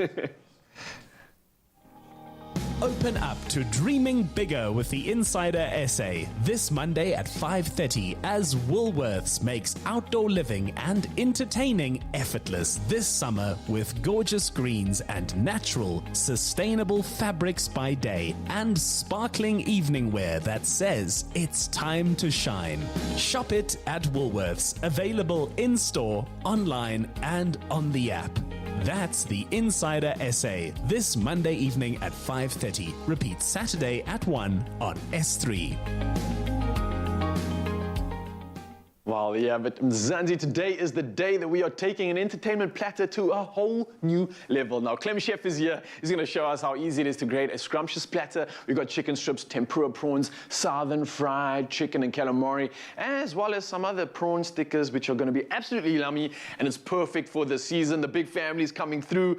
Last-minute entertainment. What are we going to do, Clem? This is about scenario now, okay? Yes. Guests were supposed to arrive like in an hour's time, but then they're like, oh, we're on our way already. What do you do? Damn. We're gonna hustle. We're gonna do this. We're gonna make two amazing platters. One's gonna be an Asian-inspired seafood. The other one a Mexican-inspired chicken platter. Raul, we're going in. I need your help. I got you. So Guests are coming. What are we doing? Now is, Yes. we got these amazing prawn rings, and I recreated the ring again in the bowl. Nice. We've got the Asian crunchy slaw. This is for you. We've all sanitized everybody, so we're good. Yeah. I need you to snip open the dressing, pour it over the Asian slaw. Don't waste time chopping these. Just go to Woolies and get it done for you. We've got the pot stickers, the prawn pot stickers on there already. We've got the pickled ginger done for you already. Yum. That's amazing. It is a palate cleanser, so you add it to your plate. Then, in the center of your bowl with your prawns, we've got the Japanese soy dressing. That's going to go in the bowl. Okay, perfect. Pop a little bit in there. While you're doing that, let me talk about your other ingredients. So, what did I get for you? I got you the tempura prawns, the famous tempura prawns, okay? And I got you the southern fried calamari. It is magic. That's for you. Yum. You can pop that on your plate, arrange it any way you want. All right, I shall do so. Then I also got you the deep fried prawns. The platters are you shouldn't have. Save it. It's all for you. It's all for you. They are lifesavers, especially when, like I said, we spoke about this quite a bit last week. If you're getting guests, they're going to probably come hungry. Have the platters ready. These keep your guests going for so long. They also give you time to like finish up all the extra little bits in the kitchen. Okay, I like it. I like it. It's coming along, brother. What Raul did was amazing. You kept some of the ingredients to the side so you can build up that platter again for the second round. Also, I know everybody's going to ask, hey, man, do you perhaps have any seconds? That's where you want to say, I got you. Because these are going to taste so good. I know everything when it comes to tempura, especially the southern fried, is already a hit. It's such a hit. To all the other festivities are on this plate. Man, we've got a winner here for sure. Okay, that's looking good. Let's talk about the Mexican platter. We're going to go chicken on this one. I've got the corn and coriander salsa from Woolies. This is so amazingly delicious. Love, love, love this stuff. I have it on almost everything. It's just that good. Then I've got Woolies guacamole, the pickled jalapenos with smoky brine. I've also got the hot salsa. This is the delicious one. It's really good, really spicy. Raul, I'm pulling you back in. I'm ready, coach, I'm ready. Chicken nuggets. This is for the kids specifically, because you know kids can be fussy, okay? But what kid does not like chicken nuggets? Nice. Okay, and I know some adults as well. Okay, cool. But I noticed you got something else that doesn't look like nuggets right next to it, or is it the same thing? What's Rustic that? nuggets? Okay. Oh, those are the chicken strips. Okay, get those on. Then we got the little chicken bites, and we got the lightly dusted chicken strips as well. Okay. To that, like I said, we've got all those ingredients. What are we missing? Sour cream. Okay, you can't do Mexican without sour cream. That's gonna go down. Delicious. I'm gonna pop that right onto your plate. Don't stress about it. Pop it in, pop it in. The guests are coming. The guests are coming. You can hear the gate. They're pulling up. Then we know the Bombay mix, which you love so much. Woolies also has a Mexican one now, and it's so good. Okay, get that in a separate bowl. Oh, that looks awesome, man. There we go. That's like, what did we used to have it back in there? Like slangen cheese. Like the chèvre mix. Like that little mix of everything. Yes. This is like a bougie version of that. It is. Now it's, it really is. It really is. Okay. So while you're doing that, I've got some tortilla chips, okay? These little nacho chips. And these nacho chips are amazing. If you want to make it even better, put them on a tray, put it in the oven for 5 minutes at 200 degrees Celsius. It heats them up, the texture just changes so much, becomes amazing. Rao, I feel like, okay, I can hear them at the gate. Okay, where we at? They're about to call us, say we're on the way around the corner. Here we go. Sriracha mayo, going with your Asian dish. Chipotle mayo, going with your Mexican dish. Rao, go long, go long, go long, go long. Go long, go to the oven, go to the oven. Go long. Yeah. I've got a cloth, I've got a cloth. Coming in hot, got you. We're gonna make little mini pita pockets to build up our chicken platter so the guests can come in, build up their own little ingredients inside their pockets so they're sorted. That goes over there, right there. Good. Then, for your seafood one, they're not gonna get the carbs, they're gonna get these little lettuce cups. So what they're gonna do is take the lettuce cup, put down a prawn, put some of that sauce on there, put the slaw in there, like put a wrap. ginger, done. Nice. Everybody's sorted. This festive season, sustainably sourced, convenience is done for you. Ralph, we did it. Look at us, we still got time to prepare, time to chill, time to give me a little elbow 5, and there you have it, the perfect platter for this season. It's obviously brought to you by Chef Clem. We'll always have us covered when it comes to anything over here. It looks incredible, man.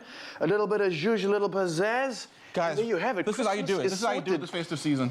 And look at the guests, they aren't even here yet. Oh, come on. Nice and easy. You got it here at Expresso Show. And if you want this recipe or any of the inspiration that you just saw over here, all out on the table to please your guests this festive season, then head over to woolworths.co.za. Chef Clem, well done, man. Well done, you. Beautiful Oh, stuff. man. I'm proud. Okay, now can we tuck in? Go for it. Yes.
It's my feel-good breakfast show.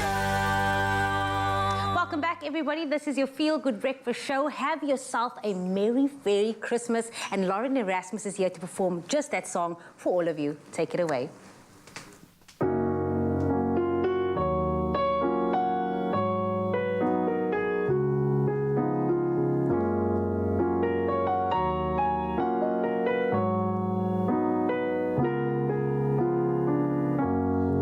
Have yourself a merry little Christmas.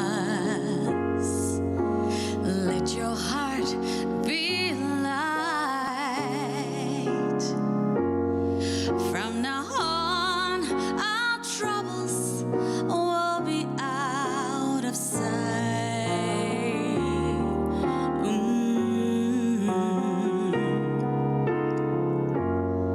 Have yourselves a merry little Christmas. Make the Yuletide gay. From now on, our troubles will be miles away.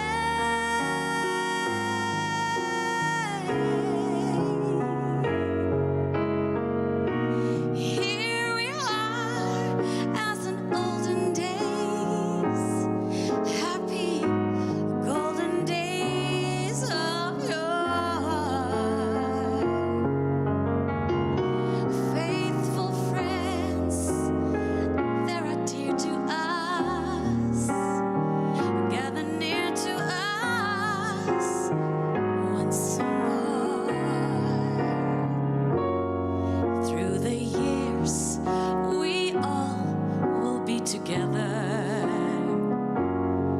if the fate allows. Hang a shine. Friends are in town, families coming around. Here's to festive celebrations made with love by Clover. Another feel-good production.